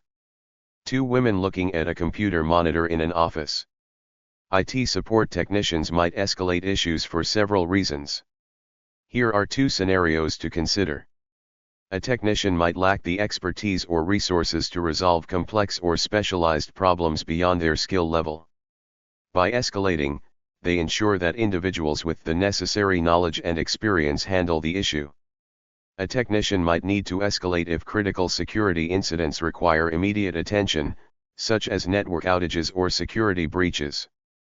When security issues involve policy violations or legal implications, escalation ensures the proper handling of the issue and compliance with regulations. Knowing when to escalate. How do technicians know when to escalate? While individuals can possess the necessary expertise to handle a variety of security situations, as situations get more complex or sophisticated, individual technicians can find themselves in need of others with different skills and areas of expertise. Knowing the right time to escalate an issue and how to manage the escalation properly can be the difference between an attack that's diffused and one that gets out of control. Let's learn about the reasons and review some examples of when IT support technicians might need to escalate a security incident. Identifying critical issues. Recognizing when to escalate a technical situation is key to effectively managing security challenges. Critical issues in this context can include unusual network activity, repeated security breaches, or persistent system vulnerabilities that standard procedures can't resolve. Signs of escalation-worthy technical issues might also include the discovery of unknown malware, significant data breaches, or the exploitation of previously unknown system vulnerabilities. Monitoring these indicators helps identify and escalate issues that could significantly impact the organization's security posture. Assessing resource limitations. Recognizing when the current technical expertise or resources are insufficient is key to addressing an issue effectively. Technicians should know the limitations of their technical skills, tools, and available information. For example, when faced with a security incident that rapidly escalates in complexity, a team might need extensive data analysis of a large volume of incoming information. Without adequate computing resources or specialized analytical tools, they need to escalate the matter to a more equipped team that can handle and analyze large-scale data. Clarifying communication processes. Communication breakdowns might occur due to technical jargon, lack of clear reporting structures, or misinformation about the severity of an incident. If such breakdowns hinder the understanding or response to a security incident, they should be escalated. By clarifying communications processes, technicians can ensure that accurate and clear information reaches the right stakeholders and departments. For example, during a critical system outage at a software company, the IT support team communicates in technical jargon that the marketing department, responsible for client communications, cannot understand. This results in misinformation about the severity of the outage to clients. Recognizing this communication breakdown, the team leader escalates the issue to upper management, who then facilitates clear, jargon-free communication between departments. Considering regulatory and compliance issues. Certain security incidents might have legal or regulatory implications that require escalation. Staying informed about relevant laws and policies helps identify these situations. When a security incident involves potential non-compliance or legal issues, a technician should escalate it to the appropriate authorities or departments with the expertise to address these concerns. For example, a healthcare organization's IT team discovers a security breach involving unauthorized access to patient records, potentially violating health privacy laws. They immediately escalate the incident to their legal department and regulatory compliance team. These specialized teams then guide the response, ensuring adherence to legal requirements and minimizing the risk of regulatory penalties. Identifying safety and security concerns. In cases where the organization's safety or security is at risk, such as widespread system compromises, significant data breaches, or threats to physical infrastructure, IT support technicians must escalate immediately. Identifying and promptly escalating these situations is important to mitigate potential threats or breaches and ensure the safety and security of the organization's assets and personnel. For example, in a manufacturing company, an IT team detects a cyber attack targeting the control systems of their manufacturing plant. Recognizing the risk of significant operational disruption and potential physical danger to the plant and workers, they immediately escalate the situation to the company's emergency response team and senior management. Escalation scenario. Now, let's explore a scenario in which Trey, an IT support technician, follows the incident response plan, but needs additional help to resolve the issue. Introduction. A man typing on a laptop computer. Trey is an IT support technician at TechGo Corporation, a high-profile technology company. Today, he faces his greatest challenge yet. 1. Identification. As Trey starts his day, he notices unusual login attempts on the company's main server. Initially, he thinks it is a minor glitch. However, the attempts persist, growing more sophisticated by the hour. He dives into the problem, determined to fix it himself. 2. Response. As the day progresses, Trey realizes the situation is far from ordinary. The login attempts are part of a coordinated attack, and the server houses sensitive client data. Trey, usually confident in his skills, finds himself in uncharted territory. The complexity of the attack surpasses anything he's encountered before, and he feels increasingly out of his depth. 3. Analysis. Recognizing the severity of the situation, he remembers how the key principles of escalation apply. The attack shows signs of increasing conflicts, an unexpected deviation from the norm, and a potential safety and security concern for the company. In addition, Trey knows his expertise has limits, and the situation demands more advanced skills to ensure data security. 4. Escalation. With the company's reputation and client trust at stake, Trey concludes that he must escalate the issue. He promptly reports the incident to the senior IT security team. He outlines his observations and concerns. By taking this step, Trey demonstrates his understanding of the importance of escalating an issue in the face of security threats. Conclusion. The senior team quickly takes over, appreciating TRA's timely escalation and detailed briefing. Their advanced expertise helps thwart the attack and secure the company's data. TRA's decision to involve others not only prevents a potential disaster but also serves as a learning experience about the importance of teamwork and recognizing one's limitations in crisis management. Summary and looking ahead. In this lesson, you learned about the NIST and SENS incident response frameworks, incident response plans, and the roles of key members on incident response teams. You discovered the steps in the incident response process and the importance of documentation throughout the process. You explored the basic principles of data destruction and disposal in incident response and learned about the process for escalating incidents within an organization.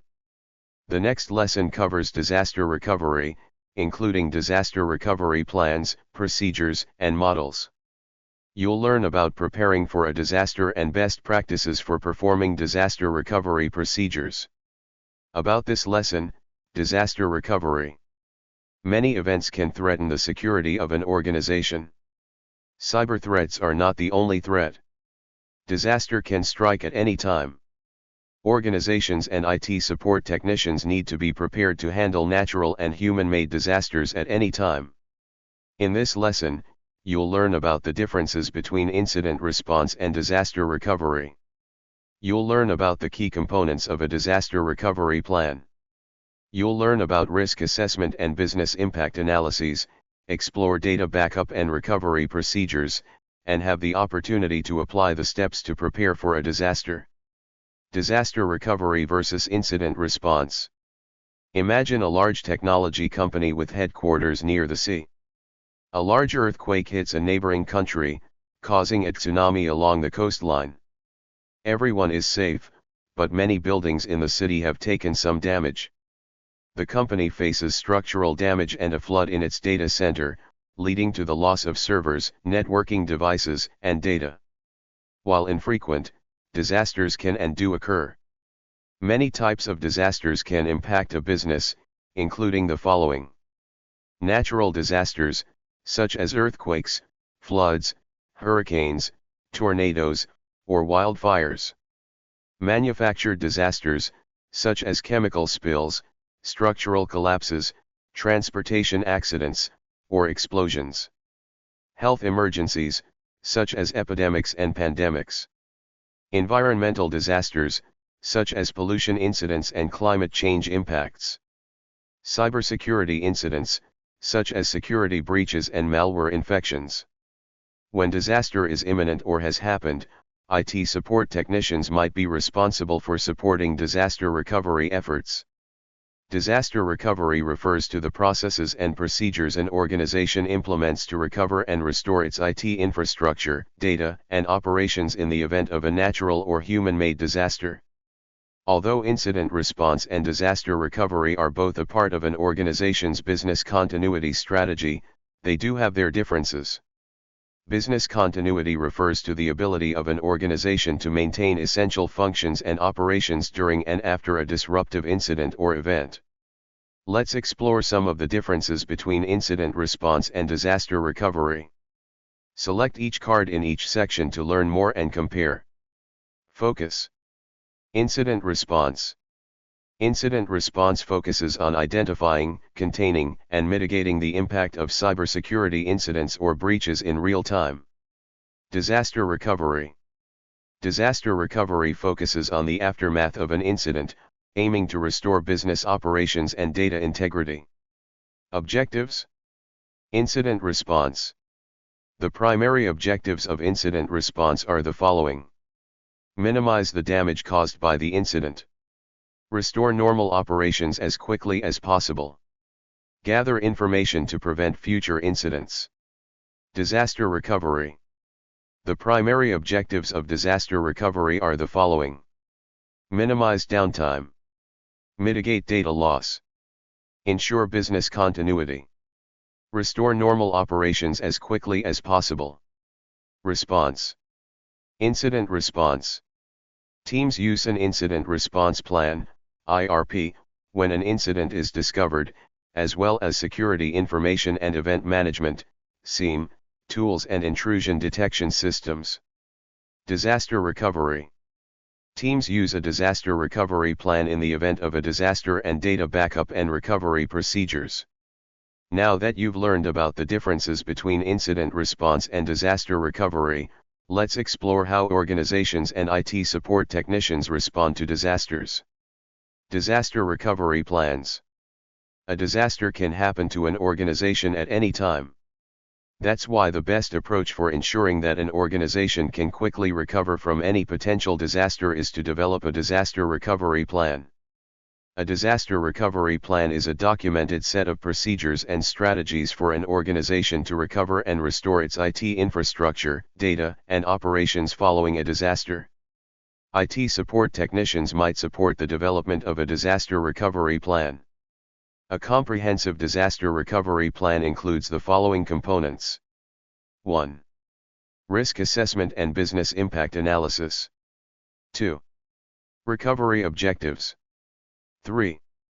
Data backup and recovery procedures. 4. IT infrastructure redundancy models. 5. Communication plans.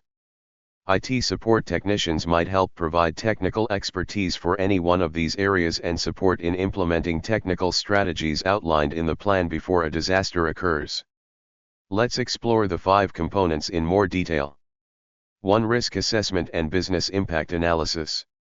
Understanding how a disaster might impact an organization is an important part of developing a disaster recovery plan. The recovery plan includes a risk assessment and a business impact analysis. A risk assessment identifies and evaluates potential hazards, threats, and vulnerabilities. A business impact analysis focuses on assessing the potential consequences of these identified risks on various aspects of business operations. Scenario. Let's follow Jude, an IT support technician, working at TechGenus, an ed-tech organization. TechGenus is headquartered in a flood-prone area. The Chief Information Officer, CIO, of TechGenus asks Jude to draft some information for a risk assessment and business impact analysis. A man working on a laptop. First, Jude performs a risk assessment to identify and evaluate potential issues that might impact the organization. Identification. Jude begins by documenting a flood risk to the server storage room, alongside potential hazards such as power outages and equipment damage. He maps all threats, such as heavy storms, that could lead to flooding and impact the organization's IT infrastructure. Assessment.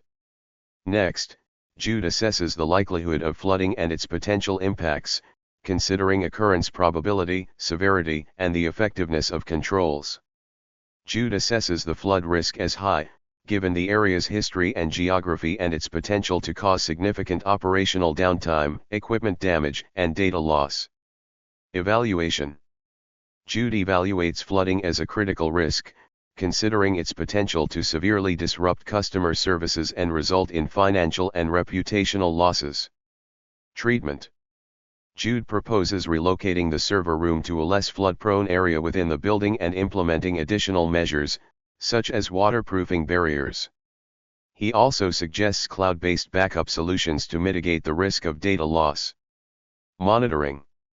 Jude plans to monitor flood risks, including keeping abreast of weather forecasts and revising the risk management strategy to stay ahead of potential threats.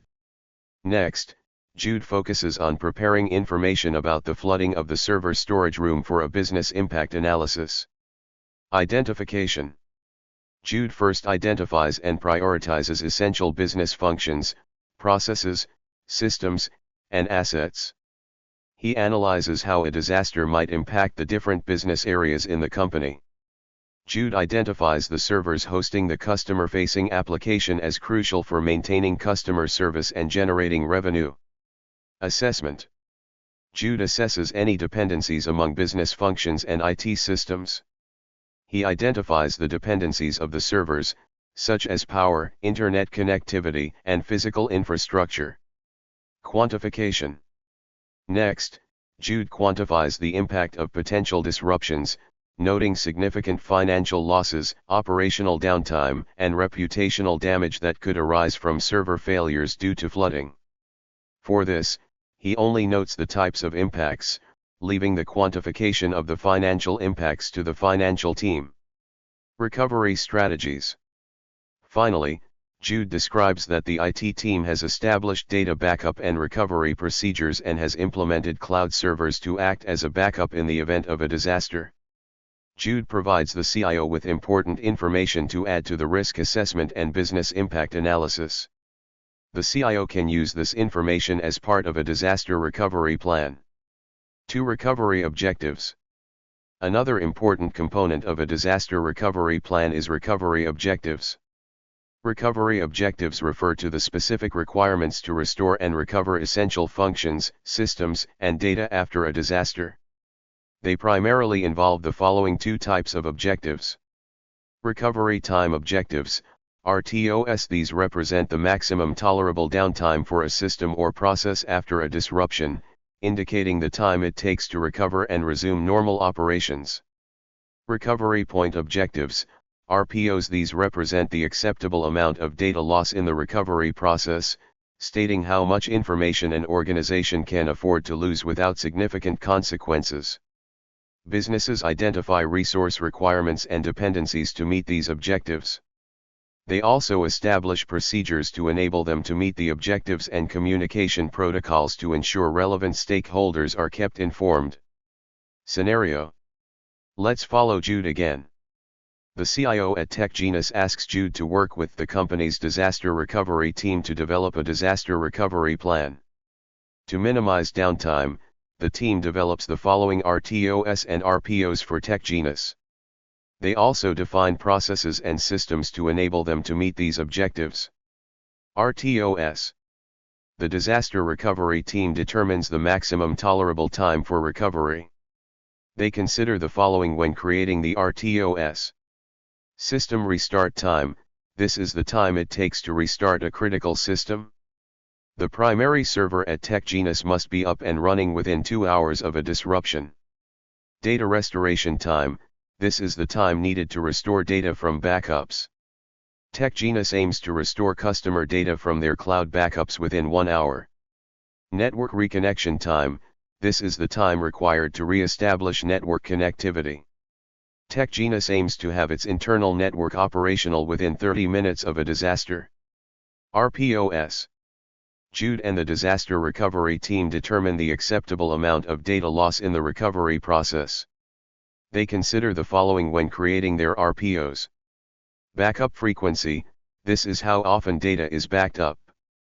TechGenius runs backups every 4 hours, meaning they could lose up to 4 hours of data in the worst case scenario. Data loss acceptance. This is the amount of data loss the company can tolerate. For TechGenius, losing up to 4 hours of transaction data is deemed acceptable. Critical data identification. This involves identifying data that is critical to the organization and must be recovered first. TechGenius prioritizes customer transaction data over other types of data. To achieve these RTOS and RPOs, TechGenius uses the following. Cloud-based backups for quick data restoration. Redundant systems to ensure minimal downtime. Regular training to educate the staff on how to handle disaster recovery processes efficiently. Frequent tests of their disaster recovery plan to ensure all components meet the set objectives. This approach enables TechGenius to effectively manage any potential disruptions and minimize their impact on operations and data integrity. 3. Data backup and recovery procedures. If company data is lost or destroyed during a disaster, the organization needs to have a backup copy to use. However, the data must be backed up before a disaster occurs. Ensuring that copies of data are available before a disaster occurs is an important component of a disaster recovery plan. There are 2 key ways to create copies of organizational data: duplication and replication. Duplication.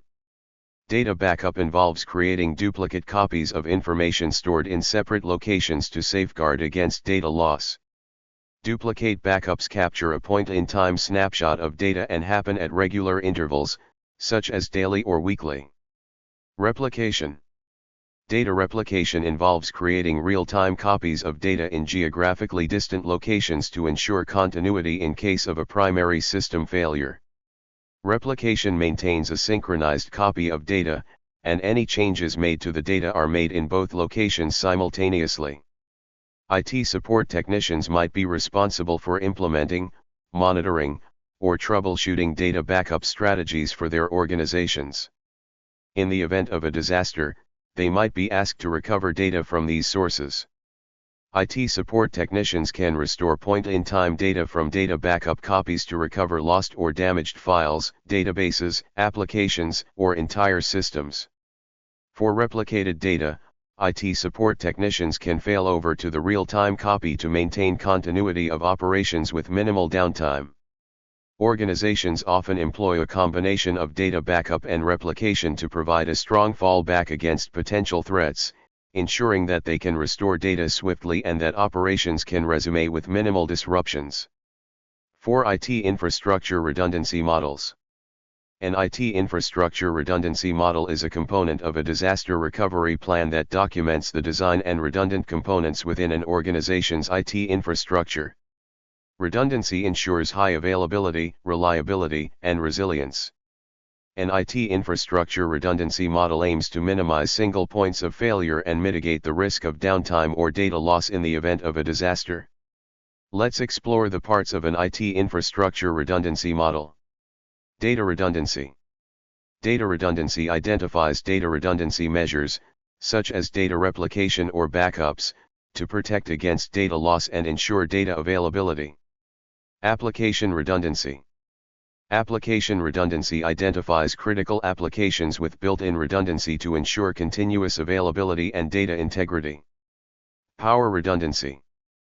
Power redundancy identifies redundant power sources, such as uninterruptible power supplies, UPS, backup generators, and redundant power distribution units, PDUs, to maintain a continuous power supply to critical IT infrastructure components. Hardware redundancy. Hardware redundancy identifies redundant hardware components, such as servers, storage systems, networking devices, and power supplies, to provide backup resources in case of failures. Geographic redundancy. Geographic redundancy identifies redundant infrastructure across multiple geographic locations to protect against regional disasters. This might include replicating data and services across data centers in different regions or utilizing cloud-based services. Network redundancy. Network redundancy identifies redundant network paths, switches, and routers to ensure uninterrupted connectivity and minimize the impact of network failures. IT support technicians might be responsible for helping design or implement an IT infrastructure redundancy model. These models are an important component of a disaster recovery plan. 5. Communication plans. Another component of a well-rounded disaster recovery plan is the communication plan, which outlines internal and external communication methods during and after a disaster. During a crisis, timely and clear communication helps manage uncertainties and maintain trust. Key aspects of a disaster recovery communication plan include the following. Protocols. A communication plan defines the guidelines for sharing issues with internal and external audiences. Effective implementation of the plan prevents delays in communication and the spread of rumors and misinformation among stakeholders. Key messages. Messages should be clear, concise, and free of jargon, making them easily understandable to all audiences. The communication plan should be free of overly technical language or vague statements that might cause confusion or misinterpretation. It should avoid inconsistent or incomplete messages that might cause disorganization and panic. Channels. The plan should include detailed instructions about which communication channels to use for different audiences, such as email, texts, and social media posts. Frequency.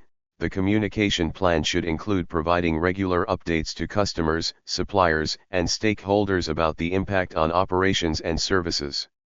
This will help to ensure customers trust the company and reinforce relationships with external parties. Contacts. The communication plan should include a list of emergency contact information for key personnel, including names, roles, phone numbers, and alternative contact methods. This information should be distributed to relevant stakeholders and kept up to date. Now that you've learned about the critical components of disaster recovery plans, let's put it all together in an activity to prepare for a disaster. Activity: assemble a disaster recovery plan. Employability skills. Critical thinking. In this activity, you are an IT support technician helping to assemble your company's disaster recovery plan. First, you will identify the tasks you should perform as part of creating each component of the disaster recovery plan. Then, you will answer some questions that arise while you work on the disaster recovery plan. Preparing for a disaster. Have you ever carefully planned a detailed itinerary for a trip, only to realize that there are tasks you need to complete before you can even take the trip? After developing a disaster recovery plan, a company might realize there are tasks they need to perform to prepare for a disaster. Let's explore the steps in the process to prepare for a disaster. Introduction. Each step in the process involves a goal with very specific outcomes. By understanding these steps, IT support technicians can help ensure their organization cover everything when preparing for a disaster. Step 1. Develop a plan and policy. This step involves creating a comprehensive disaster recovery policy, coupled with a thorough risk assessment and business impact analysis. Goal. The goal is to establish a framework that outlines the company's objectives and comprehensively describes the potential risks and impacts that disasters might pose to the business. Outcome. By setting clear objectives and understanding the potential risks, businesses can proactively plan for contingencies, ultimately enhancing their ability to withstand and recover from unexpected disruptions. Step 2. Document a strategy. The focus of this step is to establish comprehensive strategies tailored to different disaster scenarios and document the specific procedures, roles, and responsibilities within a well-defined plan. In formulating recovery strategies, businesses plan how to respond effectively to various types of disasters, such as natural disasters, cyber attacks, or other incidents. Goal. These strategies encompass a range of measures to mitigate risks, minimize disruptions, and ensure a swift recovery. The documentation aspect involves putting these strategies into a detailed plan that outlines step-by-step procedures for implementation. Outcome. A good strategy is only as good as its documentation. With proper documentation, teams and individuals can properly coordinate the strategy and ensure everyone has the information they need if disaster strikes. Step 3. Prepare the infrastructure and resources. This step involves setting up the necessary infrastructure and resources, such as backup systems and communication networks, to support the organization's recovery strategy. Goal. Implementing backup and replication solutions means creating duplicate copies of critical data and systems. This redundancy is a safeguard, ensuring that if the primary systems fail due to a disaster, there are readily available backups to restore operations swiftly. Proper communication networks are essential for maintaining connectivity during a crisis, enabling seamless coordination among team members. Outcome. This proactive preparation of infrastructure and resources enhances a business's ability to execute recovery strategies effectively, minimizing downtime and potential losses. Step 4. Deliver training and test and maintain the plan. This step emphasizes preparing the workforce through training and awareness programs, regularly testing the plan, and maintaining its relevance through ongoing review and improvements. Goal. Training and awareness programs aim to prepare employees with the skills needed for effective disaster response, ensuring they understand their roles and can contribute to a coordinated effort. Regular testing of the disaster recovery plan identifies and addresses gaps, refining strategies for enhanced preparedness. Outcome. Simulated scenarios and drills enable organizations to evaluate and refine their disaster recovery plans, promoting a culture of readiness. This approach results in a disaster recovery strategy that is proactive, adaptable, and continuously improved. A properly implemented disaster recovery plan ensures that organizations are prepared for unexpected disruptions. By being familiar with protocols and procedures for disaster recovery, IT support technicians can help organizations minimize downtime, mitigate financial losses, and maintain service availability during crises. A well-implemented disaster recovery plan provides a structured framework for IT teams to respond to emergencies swiftly and effectively while keeping their critical systems, data, and operations safe. Best practices for performing disaster recovery procedures. Having a comprehensive disaster recovery plan is a precautionary measure and a critical business obligation. Any kind of disaster, natural, technological, or human-made, can strike at any moment, causing significant disruption to operations. The ability of an organization to recover quickly and efficiently has profound implications for its survival, competitive edge, and reputation.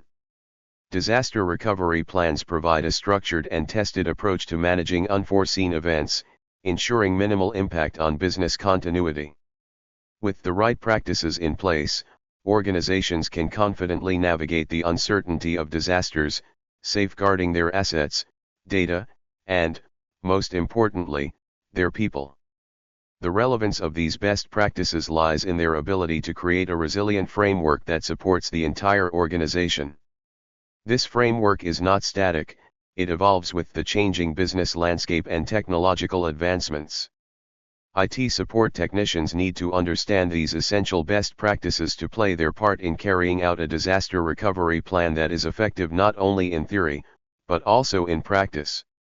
They need to implement a plan that underpins the organization's overall strategy and ensures its longevity and success in the face of adversity. Select each marker, plus, on the following diagram to learn about best practices for performing disaster recovery procedures. Regular testing and updates. Regular testing and updates help identify and address gaps, ensuring preparedness for various scenarios. As risks evolve with technological and business changes, updating the plan ensures it incorporates new technologies and remains relevant to the organization's needs. Clear communication strategies. Effective communication ensures smooth information flow and coordination during crises. Clear roles and multiple channels, such as email and texts, are vital for clarity. Comprehensive documentation. Comprehensive documentation provides a clear roadmap and reducing errors. Documentation should detail roles, responsibilities, and processes. It should be updated regularly to reflect technological, personnel, and business process changes. This ensures adaptability and reliability in a crisis. Secure data backup and encryption. Secure backup practices, including regular backups to remote locations, are key to data integrity and security, minimizing loss and aiding rapid restoration after a disaster. Data encryption, which allows only authorized access, adds an extra layer of security, ensuring data integrity and confidentiality even during crises. Training and awareness. Regular training equips employees with the skills to execute the disaster recovery plan effectively, including hands-on sessions for detailed understanding. Raising awareness among all staff about disaster risks, strategies, and their roles is important to build a culture of preparedness and resilience. Prioritization of critical functions. Prioritizing critical functions involves identifying and ranking key business processes. This strategic focus on vital operations ensures rapid response, minimizes downtime, and quickly restores core business activities. Career management highlight, IT support fluency. Career management highlight. Throughout this course, you've learned skills that have advanced your fluency and skills in IT support. You've also researched a variety of jobs that you might want to work toward, explored certifications that you can pursue, and practiced workplace skills that employers consider essential. Let's review and reflect. IT support-related skills, certifications, and careers. Review the following lists of employability skills, certifications, and careers that you learned about and practiced in this course. After you review them, you'll have a chance to write down some of your thoughts. Employability skills. In this course, you have practiced a range of employability skills, all in the context of IT support. Remember that these transferable skills will help you in any job you pursue. Read over the activities you worked on and the skills that you practiced. Select each section to review the employability skills that you practiced in each module. Troubleshooting approaches. Critical thinking. Identify the root causes of problems, establish theories of probable causes, and evaluate potential solutions. Analyze information from various sources, such as user reports, error messages, logs, and network data, to diagnose and resolve issues. Follow a structured approach to troubleshooting, such as the CompTIA troubleshooting methodology or the DMAIC approach. Communication. Use clear and concise language to describe problems, solutions, and actions taken. Adaptability and resilience. Adapt to different troubleshooting scenarios and tools, such as hardware tools, the command line, and remote troubleshooting tools. Overcome challenges and setbacks in the problem-solving process by using a structured approach and following best practices. Persist in finding solutions to complex technical problems, even when faced with obstacles or uncertainty. Analytical thinking. Analyze a troubleshooting scenario and the decisions made to arrive at a solution. Desktop hardware. Analytical thinking. Identifying the main components of a desktop computer and their functions, such as the system board, CPU, RAM, and storage drives. Understanding how the CPU uses binary digits to process information. Identifying the advantages of using solid-state drives, SSDs, over hard disk drives, HDDs, for long-term storage. Creative thinking. Choosing the best storage solution for different scenarios based on factors such as speed and energy efficiency. Communication. Describing how desktop hardware parts change the way you think about desktop computers. Identifying desktop computer components. Critical thinking. Describe how desktop troubleshooting and preventative maintenance contribute to long-term system reliability. Identify which preventative maintenance techniques were used and the symptoms they addressed. Choosing the appropriate hardware maintenance task to address an issue based on symptoms. Mobile hardware. Analytical thinking.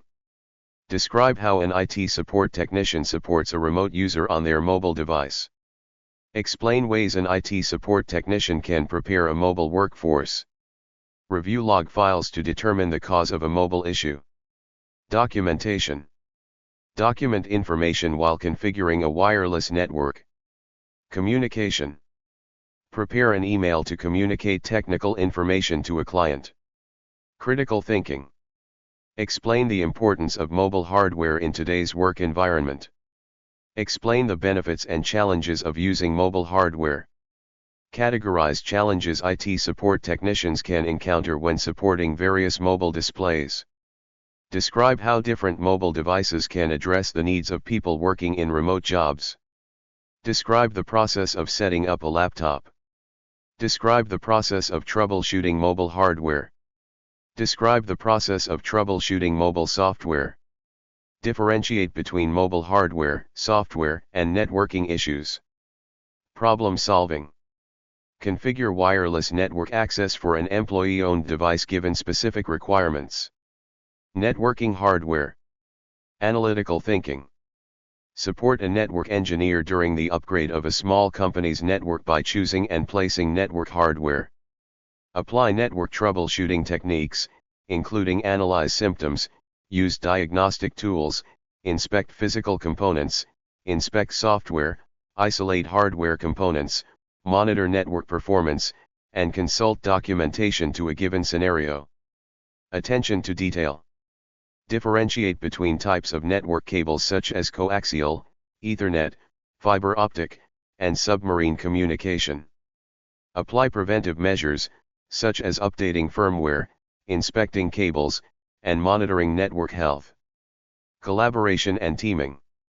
Partner with an IT support technician to review a ticket, Apply network troubleshooting techniques to resolve an issue. Problem solving. Recognize common issues with network devices, such as slow internet speed, intermittent connection, or security vulnerabilities. Align common issues with possible causes. Diagnose network problems. Network protocols and services. Critical thinking. Organize steps for accessing a secure website using HTTPS. Apply knowledge of network protocols to a scenario. Explain how data moves through a network using ports, protocols, and services. Collaboration and teaming. Assist a senior IT support technician in a scenario to apply knowledge of network services to configure and manage IP addressing. Problem solving. Troubleshoot a network using IP addressing. Determine the cause of problems with network connectivity. Describe ways to optimize WAN networks for optimal performance. Network design. Growth mindset. Reflect on interests and skills to identify areas of the network design process to learn more about. Critical thinking. Identify the appropriate physical and logical network topology to use in a scenario. Identify the type of attack occurring in a scenario. Identify design principles organizations use to protect network hardware against physical attacks. Analytical thinking. Analyze a case study and identify the design principles used for security, resiliency, and scalability. Select design principles to ensure a computer network is secure, resilient, and scalable. Review a configuration file to determine what components are represented. Attention to detail. Examine the design, devices, and connections in a network diagram. Review configuration files and determine the components that part of the file represents. Network configuration. Critical thinking. Categorize network troubleshooting tools and explain how to use them to diagnose issues. Explain how to use command line commands to diagnose network issues. Apply knowledge of network components to put the installation steps in the correct order. Select network management software features for real-world scenarios. Describe the process to install and configure hardware for a SOHO network. Identify network monitoring tools that an IT support technician uses to monitor network health, performance, and security. Analytical thinking. Differentiate between internet connection types and network types for various scenarios. Evaluate the suitability of internet connection and network types for different use cases. Differentiate between the needs for network management software for corporate and SOHO environments. Determine which IP address management tool allows technicians to view and change device IP configurations. Type basic FTP commands to upload, modify, and download a file. Identify the remote access technology best suited for a given situation. Network security. Critical thinking. Assess the severity of vulnerabilities during a vulnerability assessment process. Identify network protocols from their descriptions. Sequence the steps for public key encryption correctly. Analyze scenarios to identify the most effective access control schemes. Select chaos engineering experiments to include in a plan and run given a scenario. Analytical thinking. Identify the next step in a multi-step vulnerability assessment process. Select appropriate methods to remediate identified network vulnerabilities. Recognize and identify various types of network threats based on scenarios. Differentiate between symmetric and asymmetric encryption. Growth mindset. Reflect on interests and skills to identify areas of network security to learn more about. Network troubleshooting. Analytical thinking. Isolate a network problem to identify where the issue originates. Determine the cause of a wired network issue. Check configuration and connectivity using commands, including IP protocol configuration, ping, and traceroute. Check DNS resolution. Attention to detail. Analyze captured network data. Change a DNS server on Windows. Identify the meaning of common router indicator lights. Test a wireless network. Problem solving. Change a DNS server on Windows. Test a wireless network. Identify the next step to troubleshoot a wireless network. Learning agility. Capture data using a troubleshooting tool. Change a DNS server on Windows. Collaboration and teaming. Work alongside a senior colleague to capture and analyze network data. Growth mindset. Explore the CompTIA Network Plus certification. Research. Identify important information about the CompTIA Network Plus certification. Software. Critical thinking. Describe how hardware and software work together to perform tasks. Explain how abstraction benefits users to ensure computers function smoothly. Differentiate between high-level programming languages and low-level programming languages. Explore the importance of checking system requirements before installing software to ensure compatibility with a computer's software and hardware. Explain the process to set up an email client and the settings to configure to manage and organize emails. Communication. Share knowledge with an intern about high-level and low-level software programming languages. Communicate with a user to determine if their issue is a hardware issue or software issue to troubleshoot. Analytical thinking. Differentiate between high-level programming languages, which provide a high level of abstraction, and low-level programming languages, which provide minimal abstraction. Apply the steps to determine whether a user issue is related to software or hardware.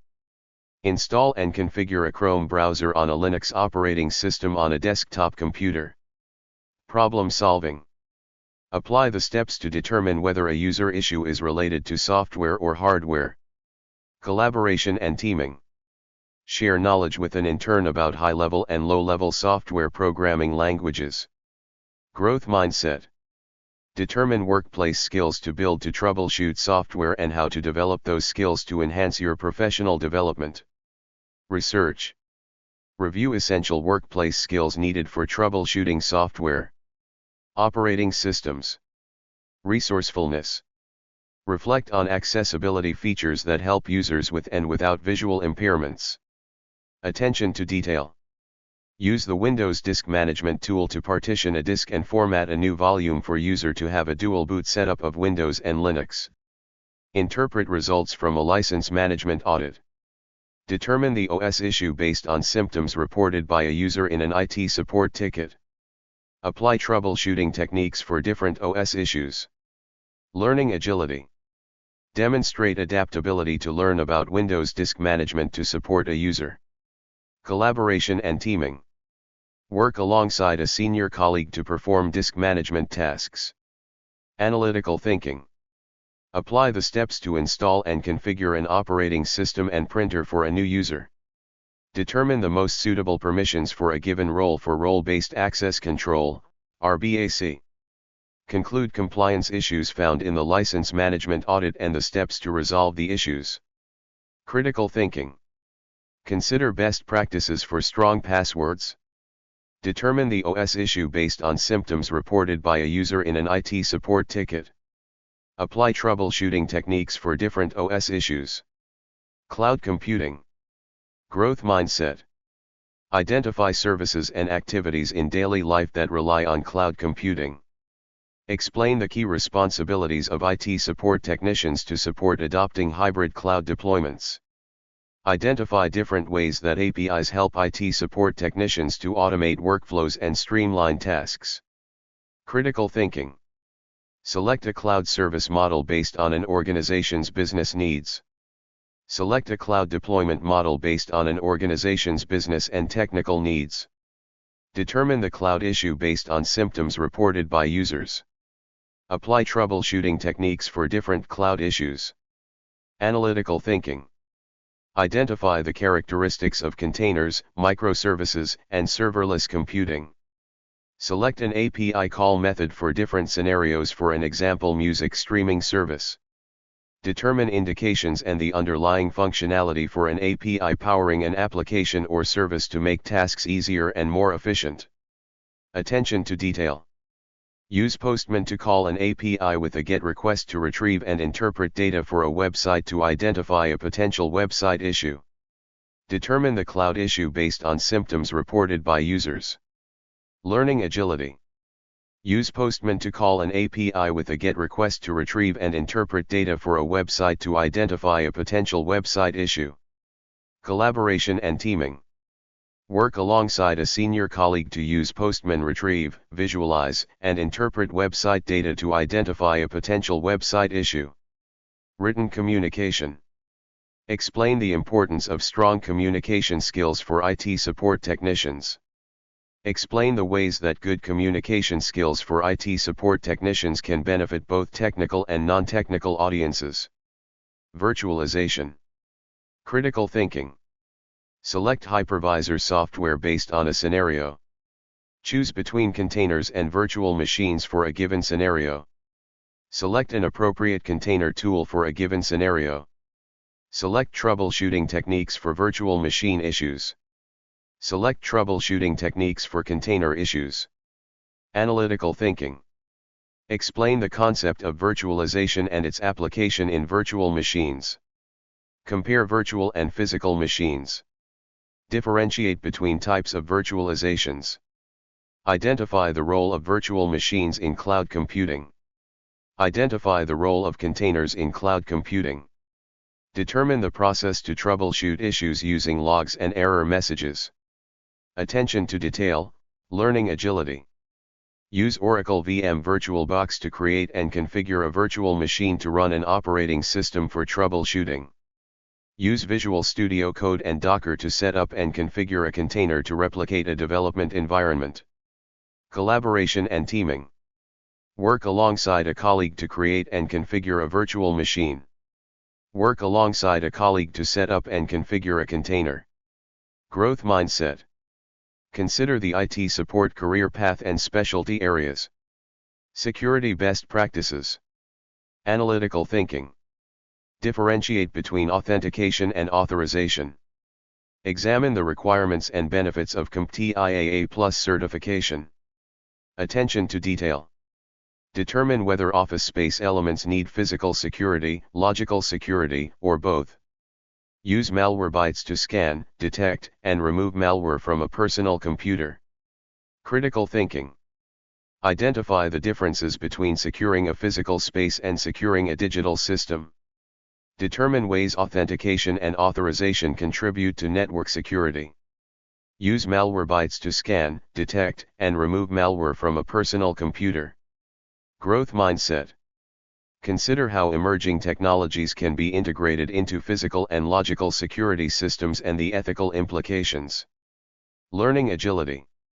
Use Malwarebytes and AdWCleaner to support an employee issue with PC security. Compliance and regulation. Analytical thinking. Recommend technical controls for a given scenario based on compliance policies. Identify personally identifiable information, PII. Identify common elements of health data protection policies. Attention to detail. Recommend technical controls for a given scenario based on compliance policies. Identify personally identifiable information, PII. Creative thinking. Consider why it is important for IT support technicians to have problem-solving skills. Critical thinking. Recommend technical controls for a given scenario based on compliance policies. Determine how a breach in health data privacy might impact the relationship between a patient and their healthcare provider. Compare PIPDA with HIPAA. Consider how organizations comply with health data protection policies. Consider how an IT support technician can handle a data breach and address security issues. Consider why it is important for IT support technicians to have problem-solving skills. Growth mindset. Consider the relationship between regulatory compliance, company policies, and the day-to-day operations of a business. Identify steps in the technical controls implementation process that you are interested in exploring. Written communication. Consider why it is important for IT support technicians to have problem-solving skills. Certifications. Certifications are another step you can take to learn more, advance in your career, and demonstrate your skills to potential employers. You explored the following certifications related to IT support. Research these and other certifications that interest you to determine if they are a match for your future. CompTIAA Plus certification opens in a new tab. This certification is helpful for a career in IT, including hardware, software, networking, and security. CompTIA Network Plus certification opens in a new tab. This certification is helpful for a career in network administration and systems administration. Careers. You also learned about a variety of IT support careers and job roles. These specialized jobs require additional training, certification, and experience. You can get started on these career paths by using your IT support fluency to contribute to any role or industry you work in. If you are interested in any of the following jobs, use that as your focus for setting goals and planning your future in the field of IT support. You explored the following IT support and it-related careers. IT support technician. This job role involves responding to user tickets, diagnosing and resolving basic technical problems, setting up and configuring new systems and equipment, performing routine maintenance, and documenting support activities.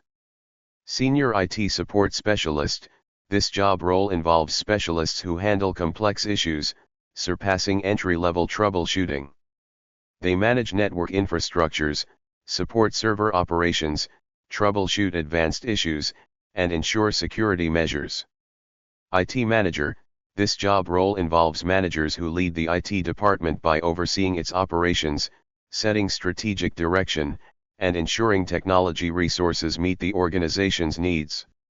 Cybersecurity specialist.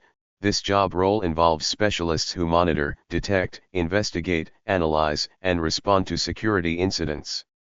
This role involves conducting regular security assessments and audits, implementing protective measures, and staying up to date with the latest threats and defense mechanisms. Network administrator.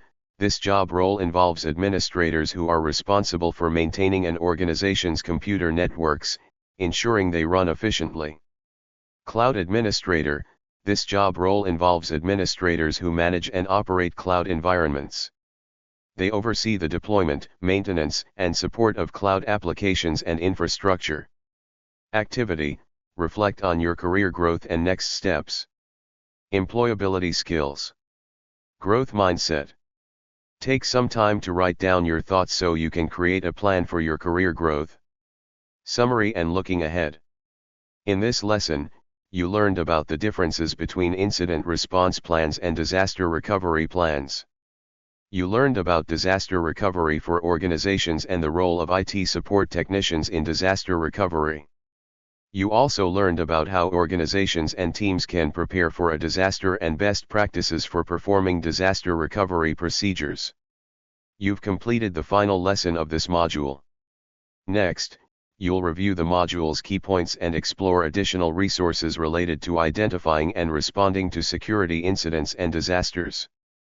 Points to remember. Key concepts. 1.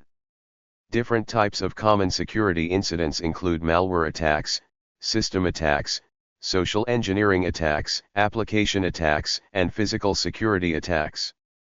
2.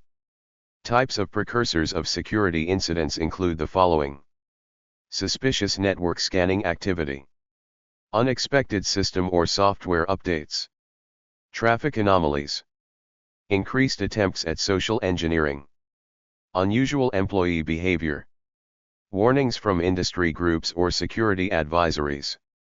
3. Indicators of security incidents include network and traffic anomalies, system performance and configuration changes, user behavior and access irregularities, data inconsistencies, security tools and file activity alerts. 4. IT support technicians use security tools to identify incidents by establishing a baseline for normalcy, reviewing intrusion detection system (IDS) dashboards, investigating incidents using a SIEM tool, validating findings through log analysis. 5. Security information and event management (SIEM) combines people and tools to protect an organization's systems and data from cyber attacks. 6. An incident response framework provides a structure to support incident response operations. It typically provides guidance on what needs to be done, but not on how it is done. 7. The two most common incident response frameworks are the National Institute of Standards and Technology, NIST, and Sysadmin, Audit, Network, Security, SANS. They both lay out a step-by-step process, like a roadmap, to respond to security incidents. 8. The key components of an incident response plan, IRP, include the following. Preparation. Incident response team. Incident classification. Detection. Response procedures. Post-incident activities. 9. The basic principles of data destruction and disposal include shredding, pulverizing, and incinerating physical media and overwriting, data wiping, cryptographic erasure, and degaussing of digital data. 10. The process for escalating security incidents within an organization includes identifying critical issues, assessing resource limitations, avoiding communication breakdowns, considering regulatory and compliance issues, and identifying safety and security concerns. 11. An IT support technician handles the technical troubleshooting and fixes issues that arise during a security incident. 12. Incident response focuses on identifying, containing, and mitigating the impact of cybersecurity incidents or breaches in real time, whereas disaster recovery focuses on the aftermath of an incident, aiming to restore business operations and data integrity. 13. A disaster recovery plan is a set of procedures and strategies that an organization implements to recover and restore its IT infrastructure, data, and operations in the event of a natural or human-made disaster. The components of a disaster recovery plan include risk assessment and business impact analysis, recovery objectives, data backup and recovery procedures, IT infrastructure redundancy models, communication plans. 14. To prepare for a disaster, organizations develop a plan and policy, document a strategy, prepare the infrastructure and resources, deliver training and test and maintain the plan.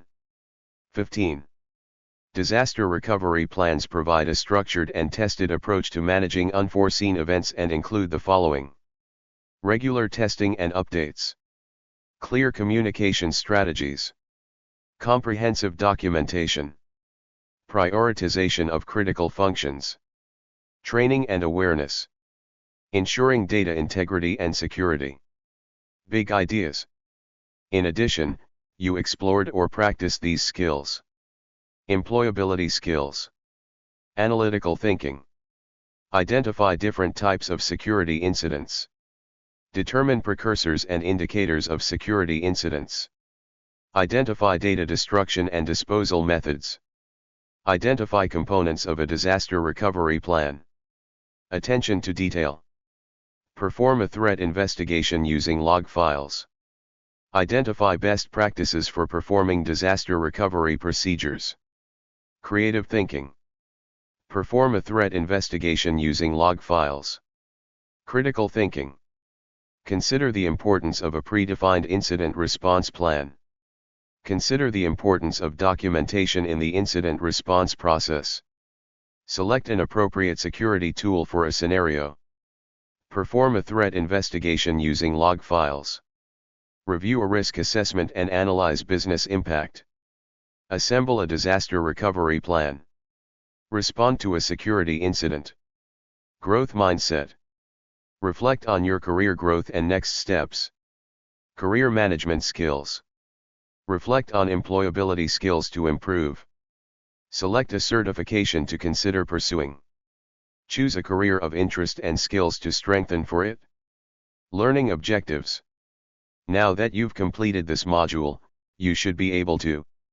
After completing this module, you should be able to differentiate between common types of security incidents and tools to detect them. Perform a threat investigation using log files. Differentiate between common incident response frameworks. Select the key components and team members to support an incident response plan, IRP. Follow the process to respond to a security incident. Select the key components of a disaster recovery plan. Apply the steps to assemble a disaster recovery plan. Prepare for and perform disaster recovery best practices. Explore more resources. To explore concepts covered in this module in more depth, check out these resources. Explore CompTIA, opens in a new tab. This website hosts videos of CompTIA qualified professionals providing insights into different career paths, information and statistics about a wide range of job roles, and a short career quiz to suggest the next career direction you could take. I'd like to buy a vowel, the price of poor communication during a data breach, opens in a new tab. This podcast by Mitch Main for Into the Breach by IBM is about communication during a data breach. What is an incident response plan and how to create one, opens in a new tab. This blog by David Landsberger for CompTIA explains the typical response phases and what to include in an incident response plan. What is an attack surface, opens in a new tab. This article from IBM defines an attack surface, or attack vectors, and explores different types of attacks.